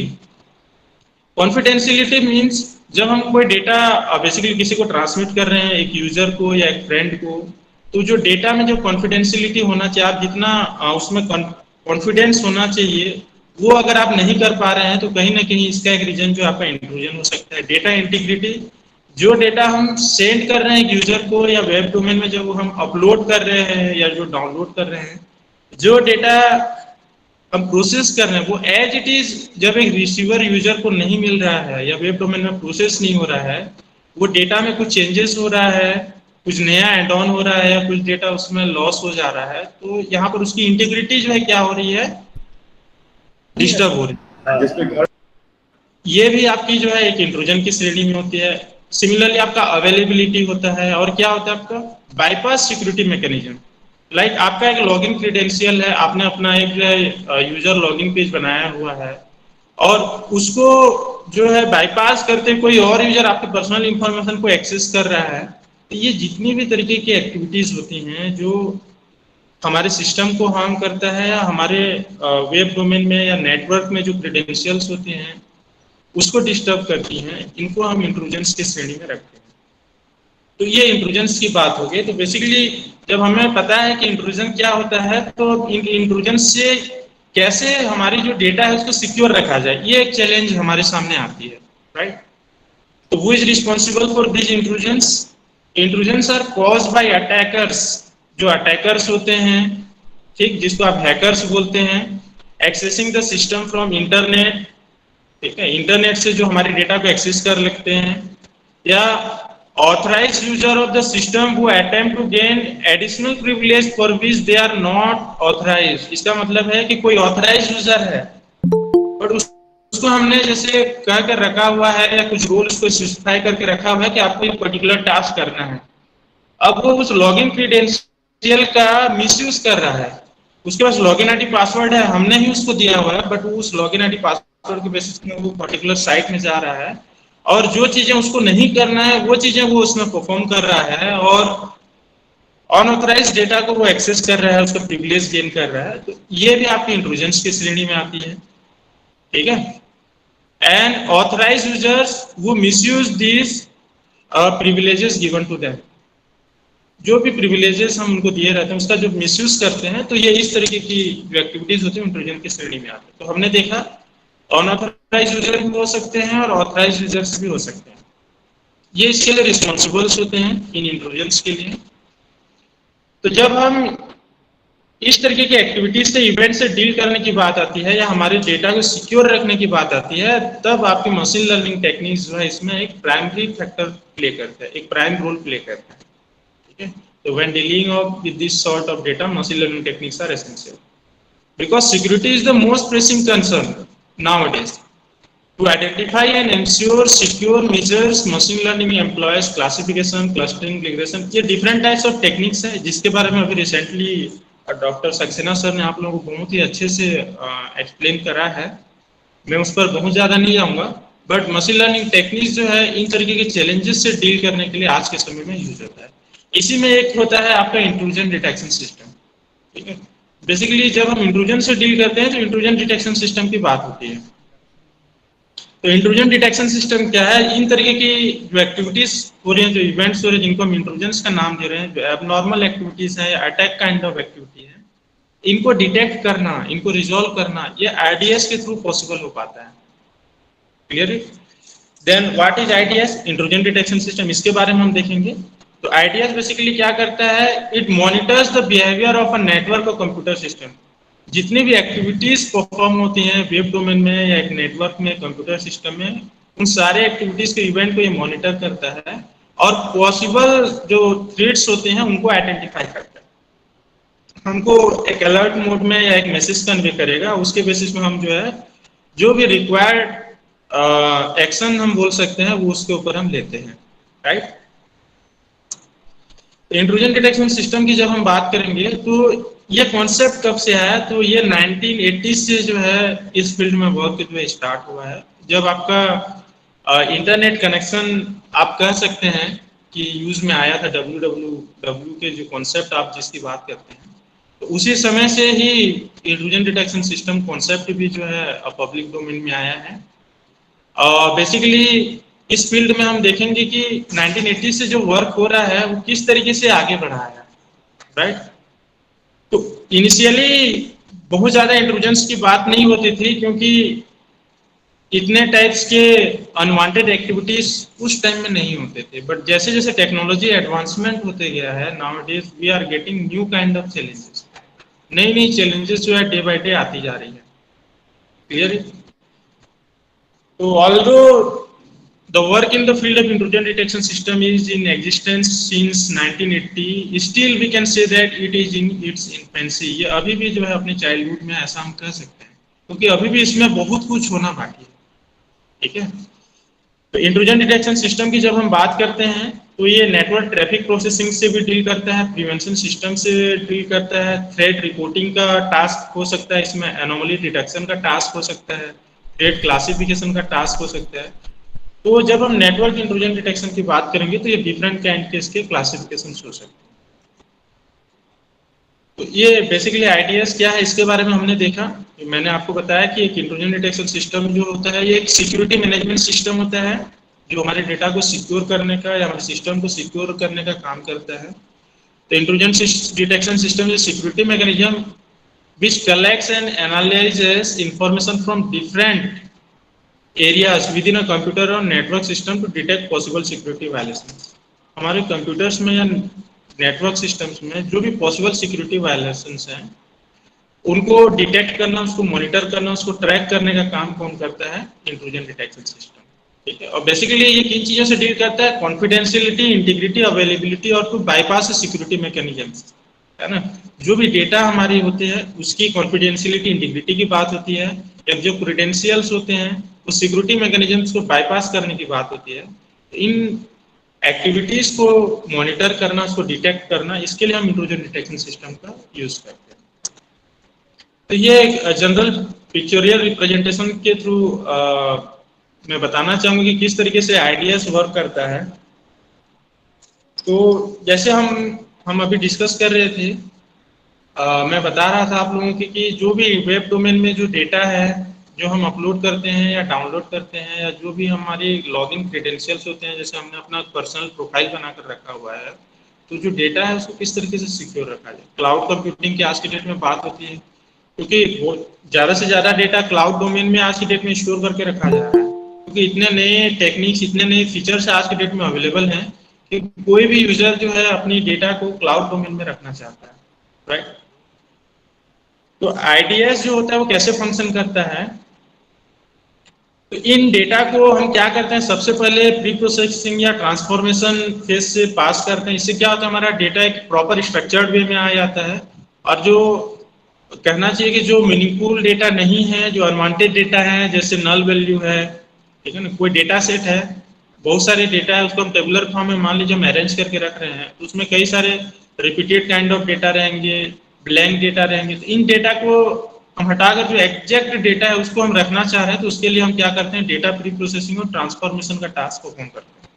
After then that data, जो भी डेटा होगा उसको हम डेटा सेट का नाम देते हैं, जो डेटा वेयर हाउस से हम कलेक्ट करेंगे। उस डेटा सेट को हम क्या करते हैं, उसमें डेटा माइनिंग टेक्निक्स या मशीन लर्निंग टेक्निक्स अप्लाई करते हैं, जिसमें एक होता है आपका क्लासिफिकेशन, और भी कई सारे टेक्निक्स होते हैं। क्लासिफिकेशन के अलावा आपका होता है regression, clustering. These are different kind of machine learning techniques and these all techniques are used for different kinds of activity, ठीक है। डिफरेंट डिफरेंट सिनारियो में डेटा के नेचर में डिपेंड करता है कि हम कौन सा टेक्निक यूज करेंगे। तो बेसिकली जहाँ बाइफर्केशन की बात आती है या यूनिकली आइडेंटिफाई करने की बात होती है, कि जैसे हमारा डेटा नॉर्मल डेटा है या अटैक काइंड ऑफ डेटा है, उसको आइडेंटिफाई करने की बात होती है, तो हम क्लासिफिकेशन यूज करते हैं, राइट। तो क्लासिफिकेशन क्या करता है, जो भी डेटा हमारा रहेगा उसको वो इजीली आइडेंटिफाई कर देता है कि this particular data belongs to normal kind of data और this particular data belongs to attack kind of data. ये आइडियाज का जो जनरल फंक्शनिंग होता है, जो आपको स्क्रीन में दिखाई दे रहे हैं। इसके टाइप्स की हम बात करेंगे, तो जो इंट्रूजन डिटेक्शन सिस्टम होता है, इसको नेटवर्क इंट्रूजन डिटेक्शन सिस्टम या होस्ट इंट्रूजन डिटेक्शन सिस्टम कहा जाता है। नेम से क्लियर है, नेटवर्क इंट्रूजन डिटेक्शन सिस्टम की जब हम बात करते हैं तो ये बेसिकली एक नेटवर्क सेगमेंट्स की बात करता है, एक वेब डोमेन की बात करता है, और उसमें जो भी ट्रैफिक्स हैं, जो भी एक्टिविटीज हैं, उन सबको मॉनिटर करना और उसको डिटेक्ट करने का task network intrusion detection system होता है। इन अदर हैंड जब हम होस्ट इंट्रूजन डिटेक्शन सिस्टम की बात करते हैं तो ये बेसिकली एक कंप्यूटर सिस्टम से डील करता है, जो हम लोग एक यूजर जो है अपने लिए यूज करता है, और जो एजेंट्स होते हैं जो अपना डेटा को क्या करते हैं, हार्म करने की कोशिश करते हैं। तो इंडिविजुअल वर्क स्टेशंस की या कंप्यूटर सिस्टम्स की जब हम बात करते हैं, और उसमें डेटा सिक्योरिटी की बात करते हैं तो host intrusion detection system use होता है। इसका फर्दर क्लासिफिकेशन भी होता है नॉलेज बेस्ड आईडीएस, जिसको सिग्नेचर बेस्ड आईडीएस कहा जाता है, और बिहेवियर बेस्ड आईडीएस या एनोमली बेस्ड आईडीएस कहा जाता है। ठीक है, तो नॉलेज बेस्ड आईडीएस में क्या होता है, बेसिकली ये आईडीएस के वर्किंग फंक्शनैलिटी जो वर्किंग होती है, उसकी जो फंक्शनिंग होते हैं, उसके बेस पर ये क्लासिफिकेशन किया गया है। ठीक है, नॉलेज बेस्ड आईडीएस या सिग्नेचर बेस्ड आईडीएस, इसमें क्या होता है, जो हमारे पास जो डेटा सेट अवेलेबल है, जब हम उसको क्लासिफाई करने की बात करते हैं, तो ये जो एग्जिस्टिंग प्रीवियस सिग्नेचर्स होते हैं, कहना चाहिए कि जो डेटा में पहले के जो क्लासिफिकेशंस अवेलेबल हैं, उन सिग्नेचर्स को, उन फुटप्रिंट्स को वो यूज करता है और नए डेटा को क्लासिफाई करने का काम करता है, इसीलिए इसको सिग्नेचर बेस्ड आईडीएस कहा जाता है। राइट, वही बिहेवियर बेस्ड जो एनोमली बेस्ड सिस्टम होता है, ये बेसिकली एक लर्निंग पैटर्न्स के बेसिस में जो है डेटा को क्लासिफाई करने की बात होती है। ये डिफरेंट काइंड ऑफ उसके टाइप्स होते हैं।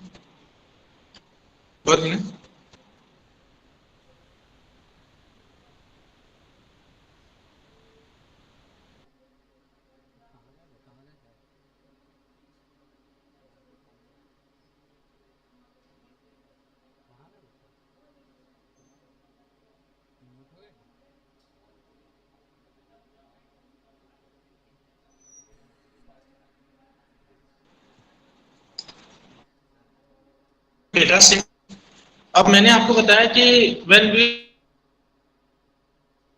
This intrusion detection system, intrusion इसकी बात कर रहे हैं, तो एक जो इम्पोर्टेंट फैक्टर होता है वो होता है डेटा सेट। कंसर्न में या रिसर्चर्स के कॉन्टेक्स्ट में किस तरीके से बात करें, एक स्टूडेंट जो है जुड़े हुए हैं, जब वो इस फील्ड में वर्क करना चाहेंगे तो वो कैसे वर्क करेंगे।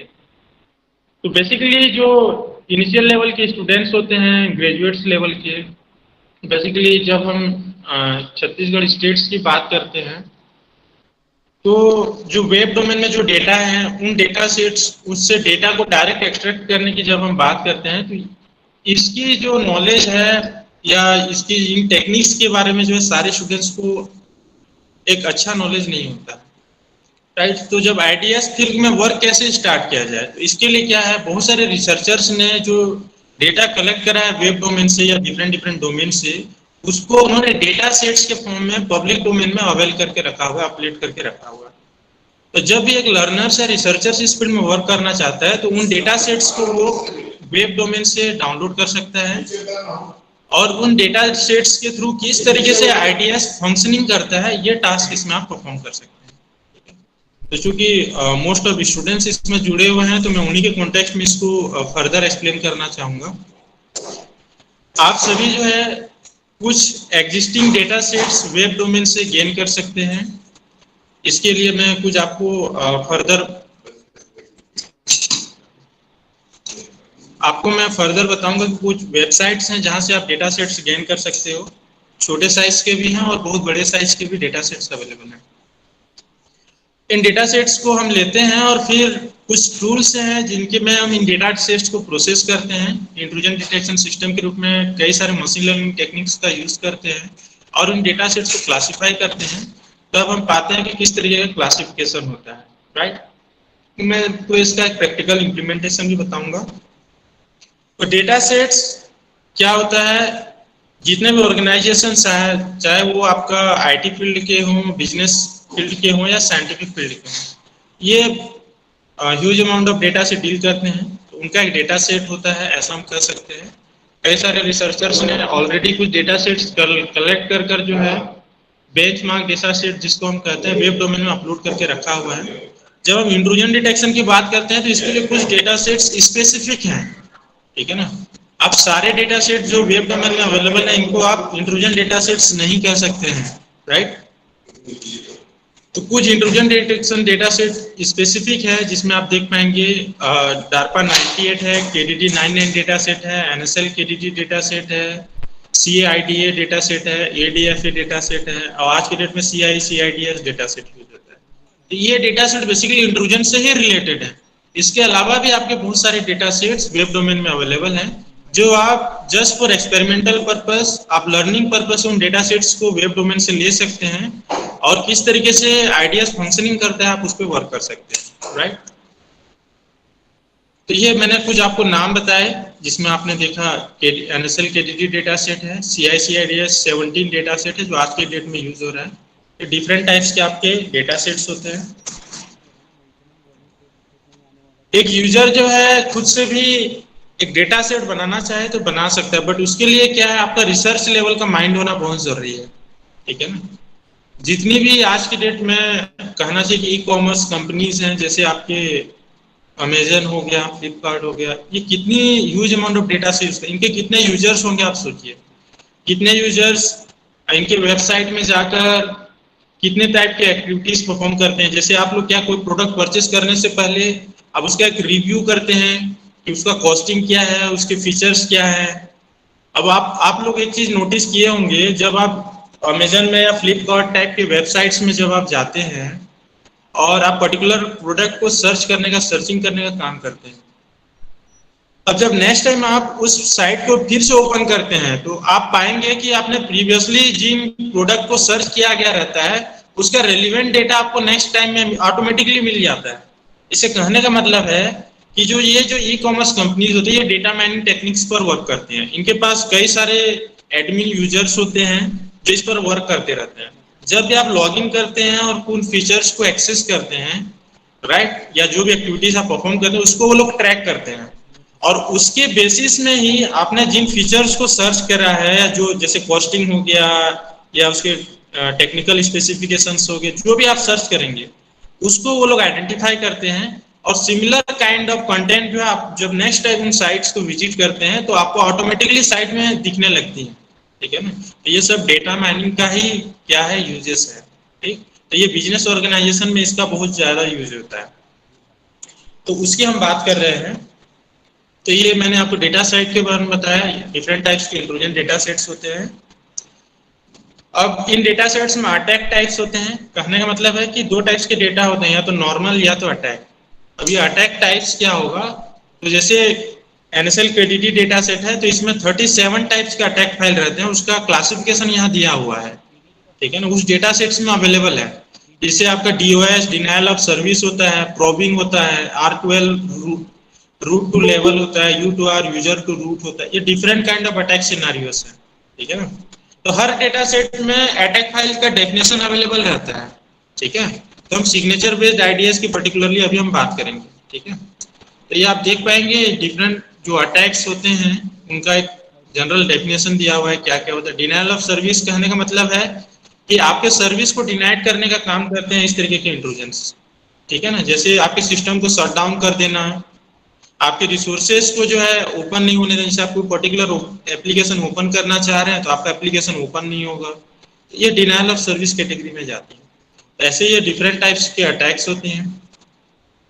आज के डेट में जो डिफरेंट नए टाइप्स के अटैक्स अवेलेबल हैं वो है आपके brute force attack, Heartbleed attack, botnet attack, DOS attack, DDoS attack, ठीक है ना। Distributed denial of service attacks होते हैं, क्योंकि हमारा जो नेटवर्क ही है आज के डेट में डिस्ट्रीब्यूटेड नेचर का है।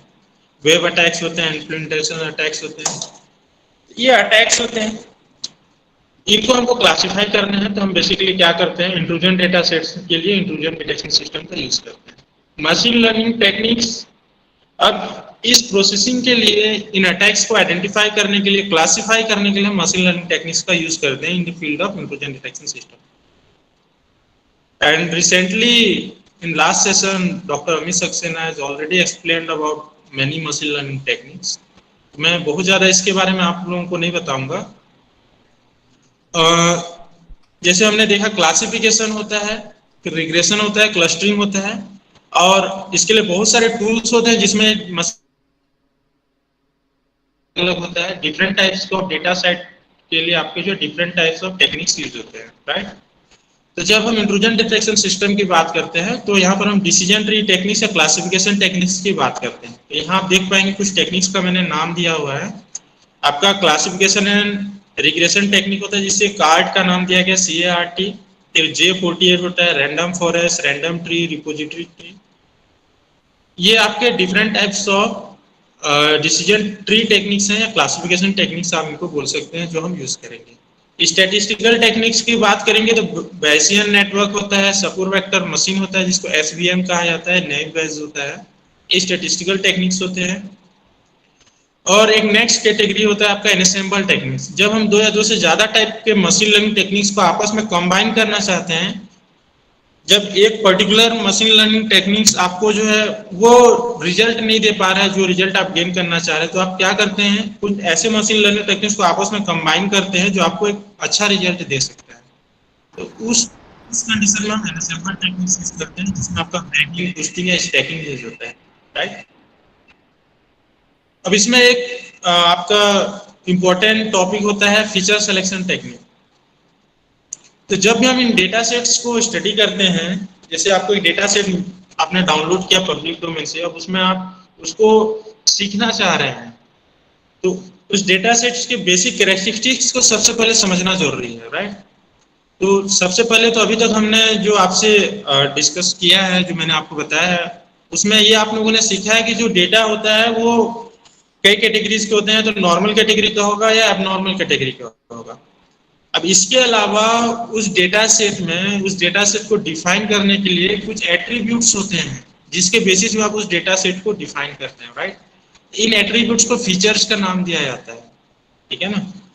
तो कितने नंबर ऑफ फीचर्स उस डेटा सेट्स में हैं, ये भी बहुत इंपॉर्टेंट होता है उस डेटा सेट को क्लासिफाई करने के लिए। डेटा का टाइप क्या है, वो नॉर्मल है, एबनॉर्मल है, वो तो हमारा नेक्स्ट स्टेप में वर्क करेगा। जो लास्ट स्टेप है जो क्लासिफिकेशन का, वहां वो पॉइंट आउट होगा। बट जो फीचर्स हैं, जो नंबर ऑफ फीचर्स एक डेटा सेट में अवेलेबल है, जो उसको डिफाइन करते हैं, उसके बारे में जानना आपको बहुत जरूरी है। तो जब भी हम एक डेटा सेट की बात करेंगे तो उसमें नंबर ऑफ फीचर्स होते हैं, एट्रीब्यूट्स होते हैं जो उस डेटा सेट को डिफाइन करते हैं, राइट। उसका नेचर होता है उस डेटा सेट का, ठीक है ना। अब उन फीचर्स को सेलेक्ट करना भी एक प्राइम फैक्टर हो जाता है डेटा माइनिंग फील्ड में, इंट्रूजन डिटेक्शन फील्ड में। जैसे मैं कहना चाहूंगा एक डेटा सेट में 40 फीचर्स हैं, राइट। अब जब हम उस डेटा सेट को प्रोसेस करते हैं, पूरे 40 फीचर्स के साथ, पूरे 40 एट्रीब्यूट्स के साथ उस डेटा सेट को प्रोसेस करेंगे, तो हमें एक पर्टिकुलर आउटकम मिलेगा। मान लीजिए 95 परसेंटाइल का रिजल्ट हमें मिल रहा है, ठीक है। जो एक्यूरेसी है क्लासिफिकेशन का वो 95 परसेंटाइल। अब हम क्या कर रहे हैं, अब वो 40 के 40 फीचर, सभी फीचर हमारे रेलिवेंट हो ये जरूरी नहीं है, ठीक है ना। कुछ अननेसेसरी फीचर्स भी उसमें हो सकती हैं, क्योंकि डेटा सेट डेफिनेशन की बात हो रही है। जब भी हम एक डेटा सेट बनाते हैं तो उसमें नंबर ऑफ एट्रीब्यूट्स आती हैं, और हर एट्रीब्यूट्स का एक रेलिवेंस हो हर टेक्निक के लिए जरूरी नहीं है, ठीक है ना। तो उन पर्टिकुलर फीचर्स को आइडेंटिफाई करना जो उस डेटा सेट को डिफाइन करें, वो एक अच्छा फैक्टर होता है, प्राइम फैक्टर होता है इस फील्ड में। इसको फीचर सिलेक्शन टेक्निक्स का नाम दिया जाता है। कहने का मतलब है कि जैसे 40 फीचर्स हैं तो उसमें से हमने 20 फीचर्स को सेलेक्ट किया, और जब उस 20 फीचर्स के साथ डेटा को प्रोसेस किया तो भी हमें हमारा एक्यूरेसी जो 95 परसेंटाइल मिल रहा है। इसका मतलब है कि 20 फीचर्स के साथ जो हमारा डेटा सेट है वो अच्छा फंक्शन कर रहा है। तो हम क्यों 40 फीचर्स के साथ डेटा को प्रोसेस करेंगे, ठीक है। तो ये बात होती है, ये आपको क्लियर हुआ होगा मैं समझता हूँ। तो इसी को फीचर सिलेक्शन टेक्निक्स का नाम दिया जाता है। तो selecting the relevant features and discarding the irrelevant features, and after then doing intrusion detection system with the help of classification techniques is known as feature selection technique, ठीक है ना। तो ये फीचर सिलेक्शन एक इम्पोर्टेंट एस्पेक्ट्स होता है। इसके कई सारे टेक्निक्स होते हैं। इसमें आपका कोरिलेशनल फीचर सिलेक्शन टेक्निक है, information gain ratio, principal component analysis, जिसको पीसीए का नाम दिया जाता है, रैपर सबसेट इवैल्यूएशन। ये डिफरेंट टाइप्स के फीचर सिलेक्शन टेक्निक्स हैं। जो हमारा डेटा सेट है जिसमें आपके 1000 से lakhs ऑफ डेटा होगा, उसको उनके एट्रीब्यूट्स को आइडेंटिफाई करना, कितने नंबर ऑफ एट्रीब्यूट्स हैं, और जो मोर रेलिवेंट एट्रीब्यूट्स होगा उसको सेलेक्ट करना, और उसके बेसिस में फिर हमारा क्लासिफिकेशन का टास्क परफॉर्म करना। उसके लिए हम ये different types of classification techniques use करते हैं। कुछ रिलेटेड वर्क्स इस फील्ड के बारे में थे, ठीक है। अब मैं आपको एक प्रैक्टिकल अप्रोच इसमें बताना चाहूंगा किस तरीके से फंक्शनिंग होता है। तो इसके लिए जो टूल्स यूज होते हैं, कई सारे इंट्रूजन डिटेक्शन की जब हम बात करते हैं तो मशीन लर्निंग टेक्निक्स इसके लिए यूज होते हैं, डेटा माइनिंग टेक्निक्स यूज होते हैं, और इसके लिए जो टूल्स यूज होते हैं उसमें आप देखेंगे वीका लर्निंग टूल यूज होता है, क्लेमेंटाइन यूज होता है, आपका आर एक आज के डेट में बहुत ज़्यादा जो बिजनेस डोमेन में या फिर साइंटिफिक फील्ड में यूज हो रहा है वो आर करके एक टूल आया है, वो यूज हो रहा है। ये डिफरेंट टाइप्स के टूल्स हैं मशीन लर्निंग टूल्स, जिसमें हम इन टेक्निक्स को अप्लाई करते हैं और डेटा को प्रोसेस करने का काम करते हैं, एनालिसिस करते हैं, प्रोसेस करते हैं। ठीक है, तो मैं आपको वीका टूल्स के बारे में बताना चाहूँगा क्योंकि ऑलरेडी मेरे सिस्टम में अवेलेबल है। तो किस तरीके से ये फंक्शन करता है आप देखेंगे।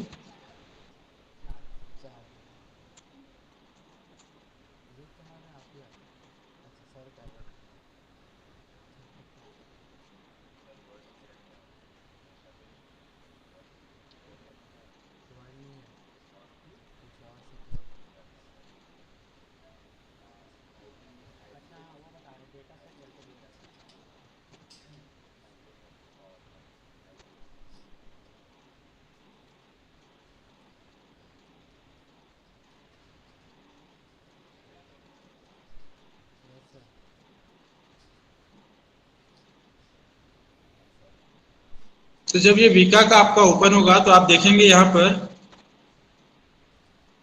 इस एप्लीकेशंस में कई सारे आपके डोमेन्स हैं, जिसमें आपका एक्सप्लोरर होता है, एक्सपेरिमेंटर होता है, नॉलेज प्रो होता है।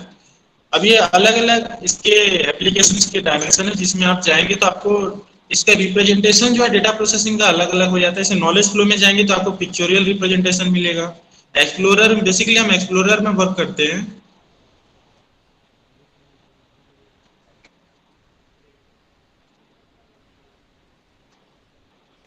तो ये आपका एक्सप्लोरर यहाँ ओपन होता है। आप देखेंगे कि डोमेन में एक ओपन फाइल का सेक्शन है, आप एक फाइल ओपन करेंगे तो इसके लिए आपको सेलेक्ट करना होगा कोई पर्टिकुलर डेटा सेट। अब यहाँ पर जो अवेलेबल है उस पर हम जाएंगे। जो वीका टूल्स में ही जो कुछ एग्जिस्टिंग डेटा सेट्स हैं उसकी हम बात करते हैं।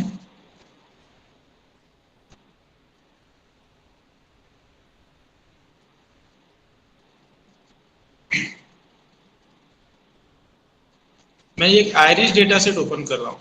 ठीक है, आयरिस करके एक डेटा सेट है जो वीका टूल में अवेलेबल है और ये पब्लिक डोमेन में भी अवेलेबल है।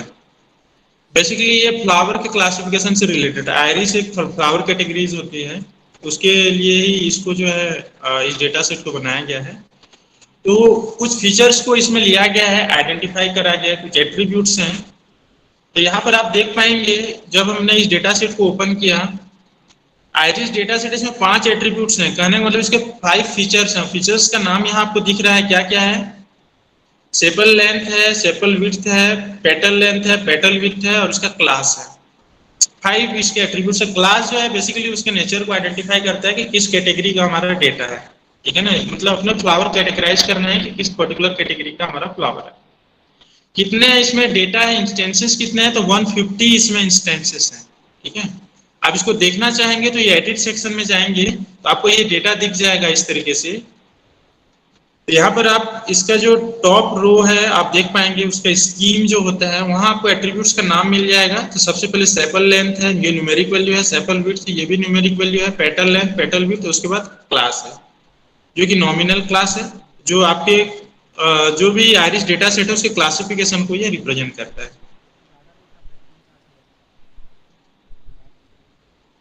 अब ये डेटा हमने ओपन कर लिया, राइट।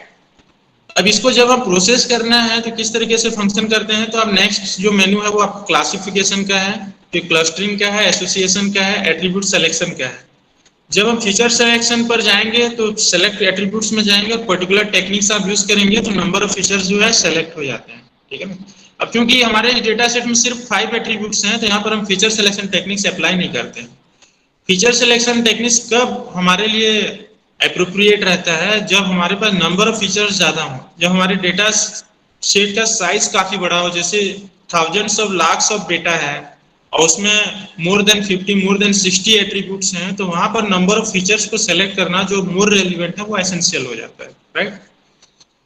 तो ये आपका एट्रीब्यूट सिलेक्शन का होता है। उसके बाद हम क्या करते हैं, क्लासिफिकेशन पे जाते हैं। क्लासिफिकेशन में आप देखेंगे यहाँ पर ये चूज करने का जो ऑप्शन, यहाँ पर आप टेक्निक्स बेसिकली सेलेक्ट करते हैं। तो यहाँ पर ये कई सारे क्लासिफायर टेक्निक्स अवेलेबल है, देख पाएंगे। स्टैटिस्टिकल टेक्निक्स की जो हम बात कर रहे थे, बेस्ड टेक्निक्स हैं, आपके मेटा लर्निंग टेक्निक्स हैं जिनको हम एनसेम्बल लर्निंग्स के फॉर्म में देखते हैं। ट्रीज हैं, डिसीजन ट्रीज, हम डिसीजन ट्री में कोई पर्टिकुलर टेक्निक सेलेक्ट करते हैं। चलिए हमने J48 एक आपका डिसीजन ट्री टेक्निक से जो क्लासिफिकेशन के लिए यूज होता है, ये हमने सेलेक्ट करा, ठीक है। अब किस मोड में हमको इसको डेटा को प्रोसेस करना है, तो देखिए दो तरीके हैं, या तो आप ट्रेनिंग सेट को कंप्लीटली यूज करिए, या फिर टेस्ट सेट प्रोसेस करिए, या फिर आप क्रॉस वैलिडेशन टेक्निक यूज करिए। क्रॉस वैलिडेशन क्या होता है, इसको समझना है तो पहले हमको डेटा सेट को समझना बहुत जरूरी है। तो अभी मैंने आपको सिर्फ डेटा सेट के बारे में बताया है। तो डेटा सेट के दो बेसिकली कैटेगराइजेशन होता है, ये आपको पता होना चाहिए। एक ट्रेनिंग डेटा सेट होता है और एक टेस्टिंग डेटा सेट होता है।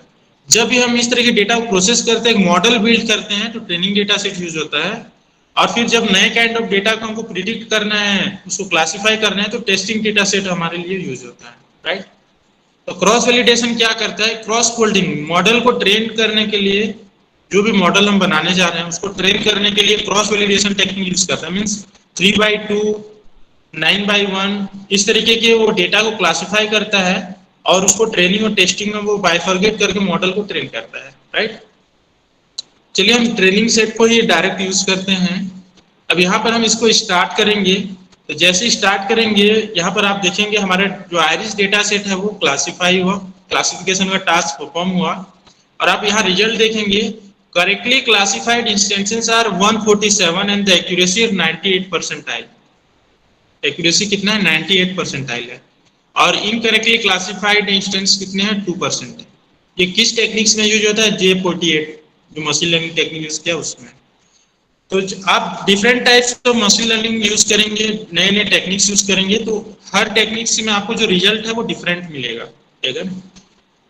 And the task for the researcher is to improve this accuracy. जो ये एक्यूरेसी हमें मिल रही है इसको इम्प्रूव करना और इसको जो है 100 परसेंटाइल एक्यूरेसी तक ले जाना, ये एक रिसर्चर्स के लिए इंपॉर्टेंट टास्क हो जाता है, राइट। तो ये ऑलरेडी 98 परसेंटाइल एक्यूरेसी दे रहा है, बट एक रिसर्चर्स के लिए कभी भी ओके नहीं होगा। एक नॉर्मल स्टूडेंट के लिए, एक जो यूजर है उसके लिए 98 परसेंटाइल बहुत ज्यादा हो सकता है, पर जो इस फील्ड में रिसर्च करना चाह रहा है उसके लिए 98 परसेंटाइल बहुत कम है। वो 2 परसेंटाइल क्यों कम आया करेक्टली आइडेंटिफिकेशन में, वो उसके लिए फैक्टर होता है और वो उस पर वर्क करता है। इन एल्गोरिथम में चेंजेस करेगा या नया एल्गोरिथम डिजाइन करना है आपको, और इस एक्यूरेसी को 100% तक ले जाना है, ये इसका इंपॉर्टेंट टास्क होता है, ठीक है ना। एक्यूरेसी आपका 1 पैरामीटर होता है, इसके अलावा आपके डिफरेंट टाइप्स के पैरामीटर आपको दिख जाएंगे, जैसे आपका true positive rate, false positive rate, precision, recall, F measure, ये डिफरेंट टाइप्स के एट्रीब्यूट्स हैं और पैरामीटर्स हैं, जिसके बेसिस में हम रिजल्ट को क्या करते हैं, एनालिसिस करते हैं। जितना ज्यादा रिजल्ट रहेगा आपका परफॉर्मेंस उतना ही अच्छा रहेगा, राइट। एक कंफ्यूजन मैट्रिक्स भी आप रिजल्ट में ड्रॉ हुआ है देख पाएंगे। कंफ्यूजन मैट्रिक्स बेसिकली डेटा का क्लासिफिकेशन होता है और इसमें आप देख पाएंगे जो क्लासिफिकेशन है वो किसके किसके नाम से हुआ है। तो आयरिस जो फ्लावर डेटा सेट है इसका बेसिकली 3 यहाँ पर क्लासिफिकेशन हुआ है। देखिए, एक सेटोसा आपका फ्लावर टाइप है, एक वर्सिकलर फ्लावर साइट है और एक वर्जिनिका फ्लावर टाइप। ये तीनों आयरिस डेटा सेट के क्लासिफिकेशन है। तो 3 कैटेगरीज में इस मशीन लर्निंग टेक्निक जो मॉडल हमने अभी बनाया है, इसने इन 3 कैटेगरीज में पूरे कंप्लीट डेटा सेट को क्लासिफाई करा है, ठीक है ना। और यहाँ आप देख पाएंगे हर फ्लावर कैटेगरी के लिए जो रिजल्ट है अलग अलग है। जैसे आयरिस सेटोसा के लिए हम बात करते हैं तो अप्रोक्स आपका 100 परसेंटाइल रिजल्ट आपको गेन हुआ है। वही आयरिस वर्सिकलर की हम बात करते हैं तो आप देख पाएंगे 98 परसेंटाइल, 96 परसेंटाइल, ये वेरी हुआ है, अलग अलग पैरामीटर में अलग अलग रिजल्ट मिला है। सिमिलरली आयरिस वर्जिनिका की जब हम बात करते हैं तो 96 परसेंटाइल, 98 परसेंटाइल, ये डिफरेंट काइंड ऑफ रिजल्ट इसके लिए मिला, ठीक है ना। ओवरऑल तीनों का क्लासिफिकेशन की बात करें तो 98 परसेंटाइल हमारा रिजल्ट हमें गेन हुआ। तो ये मैंने आपको एक एक्सपेरिमेंटल अप्रोच बताया है कि किस तरीके से हम डेटा सेट यूज करते हैं। आपको बेसिकली डेटा सेट को डाउनलोड करना है पब्लिक डोमेन से जो अवेलेबल है। ऑलरेडी टूल्स में भी कई सारे डेटा सेट्स अवेलेबल रहते हैं, जिन्हें मैंने आपको बताया किसके बारे में, आयरिस डेटा सेट के बारे में। विका टूल्स की आप बात करेंगे तो इसमें उसके अलावा भी कई सारे डेटा सेट्स हैं, ये आप देख पाएंगे, मैंने आपको ओपन करके दिखाया है। सीपीयू डेटा सेट है, डायबिटीज डेटा सेट है, हाइपोथायराइड डेटा सेट है, लेबर डेटा सेट है, ठीक है, वोटिंग से रिलेटेड डेटा सेट है। तो ये different types of data set इसमें अवेलेबल है। इसके अलावा भी कई डेटा सेट पब्लिक डोमेन में अवेलेबल हैं, उससे भी आप इनको जो है डाउनलोड कर सकते हैं। याद रखिएगा ये जो डेटा सेट्स हैं इनका फॉर्मेट बहुत इंपॉर्टेंट होता है। बेसिकली विका जो टूल्स है, स्टैटिस्टिकल टूल है जिसमें हम ये डेटा माइनिंग का टास्क परफॉर्म कर रहे हैं, इसमें जो डेटा सेट का जो टाइप होता है ये आप देख पाएंगे कितने टाइप्स के आप सेव कर सकते हैं।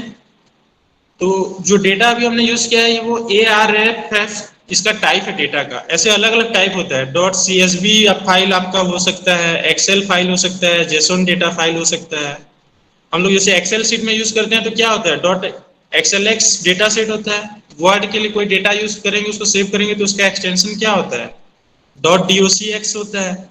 वैसे ही जब हम डेटा सेट यूज करते हैं इन टूल्स के लिए तो उसका भी एक एक्सटेंशन होता है, और जब वो डेटा सेट हमारे टूल्स के साथ कंपेटिबल होगा तभी प्रोसेस होगा। अगर वो कंपेटिबल नहीं है, मीन्स जो आपने डेटा का फॉर्मेट रखा है वो कंपेटिबल नहीं है, तो डेटा प्रोसेस नहीं होगा। तो इम्पोर्टेंट है कि पहले वो उस पर्टिकुलर कंपेटिबल फॉर्मेट में आ जाए। लाइक जैसे विका टूल है तो आपका ARFF या CSV फाइल में रहे तो ज़्यादा अच्छा रहेगा, ठीक है। तो ये मैंने आपको डेटा प्रोसेसिंग के बारे में बताया, किस तरीके से जो है विका टूल में आप डेटा फंक्शनिंग का टास्क परफॉर्म कर सकते हैं। इसके अलावा ये आपका एक वेबसाइट है UCI रिपोजिटरी, ये मशीन लर्निंग रिपोजिटरी है बेसिकली। इसमें आप पाएंगे number of data sets public domain में अवेलेबल है, और ये सभी के सभी आपके जो है बेंचमार्क डेटा सेट्स हैं। इसमें सभी टाइप्स की डेटाबेस अवेलेबल हैं, डेटा सेट्स अवेलेबल हैं। इसमें आयरिस भी है, सबसे फर्स्ट में आपको आयरिस का नाम दिख रहा है, ठीक है। इसके अलावा आप देख पाएंगे ये डिफरेंट टाइप्स ऑफ, जैसे विकिपीडिया से रिलेटेड है, मशरूम डेटा सेट है, कार एलिवेशन से रिलेटेड है, इंट्रूजन डिटेक्शन से रिलेटेड भी इसमें अवेलेबल है, जिसमें आपका NSL कैटेगरी डेटा सेट है। तो ये सभी डेटा सेट आपके पब्लिक डोमेन में अवेलेबल हैं। आप यहाँ से चाहें तो आपको अपना पर्टिकुलर डोमेन का डेटा सेट आप यहाँ से डाउनलोड कर सकते हैं। If you are interested in the field of image processing, then you can get a data set of image processing from this particular website. अगर आप इमेज प्रोसेसिंग से इंटरेस्टेड हैं तो इसके डेटा सेट्स भी आपको यहाँ से मिल जाएंगे, ठीक है। तो डिफरेंट डोमेन्स के डेटा सेट्स इस पर्टिकुलर साइट में अवेलेबल हैं। आप किस फील्ड में वर्क करना चाह रहे हैं ये इंपॉर्टेंट हो जाता है। आप इंट्रूजन डिटेक्शन में वर्क करना चाह रहे हैं, क्लाउड कंप्यूटिंग में वर्क करना चाह रहे हैं, या इमेज प्रोसेसिंग में वर्क करना चाह रहे हैं। इसके अलावा ऐसा नहीं है कि सभी डेटा सेट यहीं पर अवेलेबल है। कुछ इंपॉर्टेंट डेटा सेट आपको इस डोमेन में मिल जाएंगे, बट कुछ ऐसे भी डेटा सेट होते हैं जिसको आपको पर्टिकुलर साइट में जाकर उसको परचेस करना रहता है या उसका लाइसेंस गेन करना रहता है, तभी आप उनको यूज कर पाएंगे, ठीक है ना। तो सभी डेटा सेट पब्लिक डोमेन में इजीली अवेलेबल नहीं रहते हैं, कुछ के लिए आपको प्रिविलेज लेना रहता है, कुछ उसको लाइसेंस परचेसिंग करना रहता है, कुछ पे करेंगे तो आपको कुछ डेटा सेट मिलते हैं। बट इस डोमेन में जो डेटा सेट अवेलेबल है इनको आप इजीली यूज कर सकते हैं। स्टूडेंट्स के लिए बेसिकली लर्निंग कंसर्न में ये साइट बहुत इंपॉर्टेंट हो जाता है, और आप लोग कई दूसरे टूल्स भी इसमें यूज कर सकते हैं, जैसे क्लेमेंटाइन का मैंने नाम बताया या R बताया। ये डिफरेंट टाइप्स के आपके मशीन लर्निंग टूल्स है जिसमें आप लर्निंग पर्पस पे इसको सीख सकते हैं, और लेटर ऑन जो आपको एल्गोरिथम में वर्क करना चाहिए और एक नए एल्गोरिथम हम कैसे डिजाइन करें सो दैट हमारा परफॉर्मेंस जो है नियर अबाउट 100% आए और हमारा मॉडल एक्यूरेट हो जाए, इस पर हमको जो है वर्क करना रहता है। So this is all about machine learning techniques and intrusion detection system about today's topic. मैं समझता हूँ डेफिनेटली आप लोगों को कुछ बेनिफिट इससे होगा। जो स्टूडेंट्स इसमें अपना इंटरेस्ट दिखाएंगे, वो इसमें वर्क करना चाहेंगे, तो डेफिनेटली आपको हेल्पफुल होगा। आफ्टर दिस अगर आपको कोई और इन्फॉर्मेशन चाहिए, आपको क्वेरी करना चाहें तो डेफिनेटली आप मुझसे भी कांटेक्ट कर सकते हैं। मुस्तफा सर हैं आपके कॉलेज में, उनके थ्रू आप हमसे कांटेक्ट कर सकते हैं। हम डेफिनेटली आपको इस फील्ड में जो अच्छा हो सकता है वो गाइड कर सकते हैं। Okay, thank you everyone. Mustafa sir, if anyone have any kind of query then please put up there. Thank you sir. Dear participants, तो किसी कुछ क्वेरी हो पूछ सकते हैं। पार्टिसिपेंट्स, किसी कुछ पूछना है?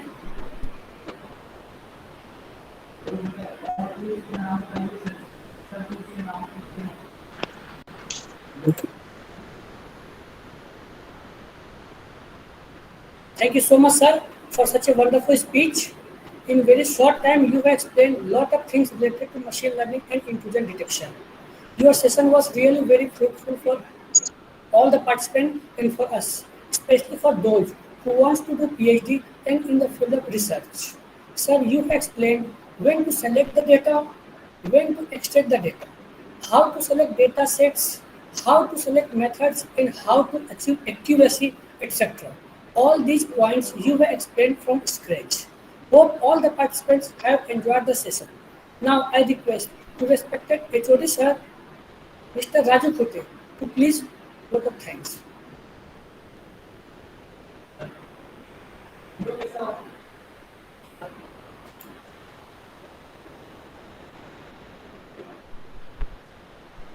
HOD Raju Khute sir.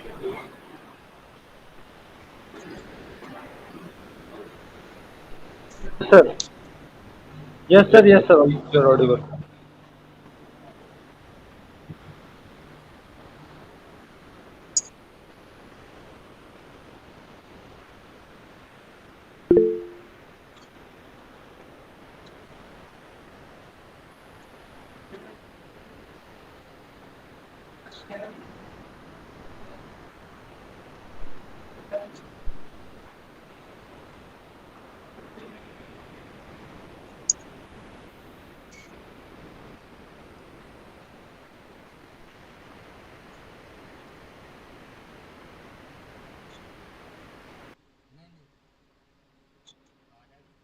आवाज नहीं आ रही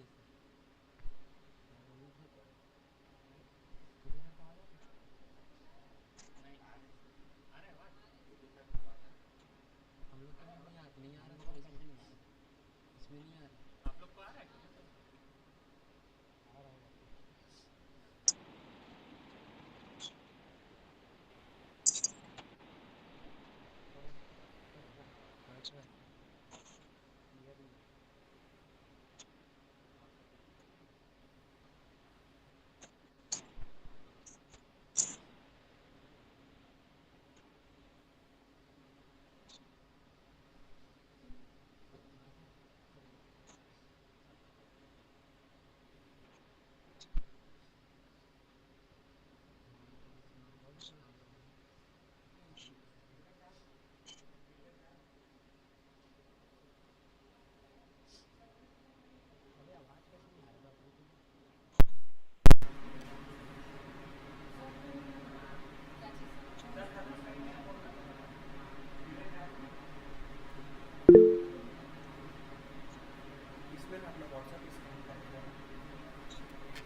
यूट्यूब में नहीं आ रहा है सर आवाज नहीं आ रहा है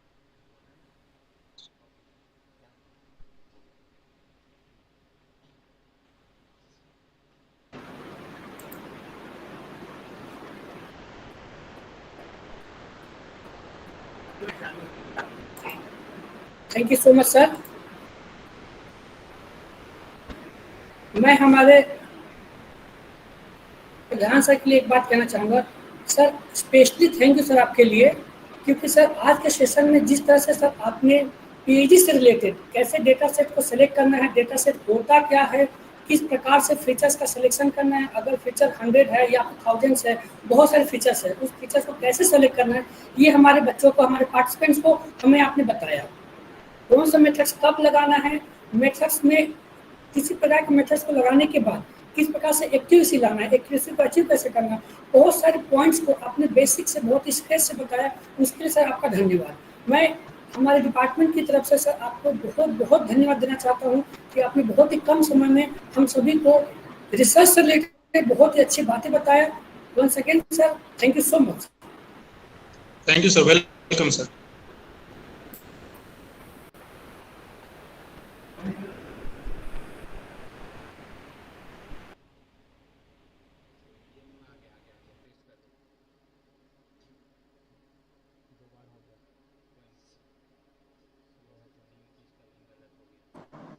Thank you, sir.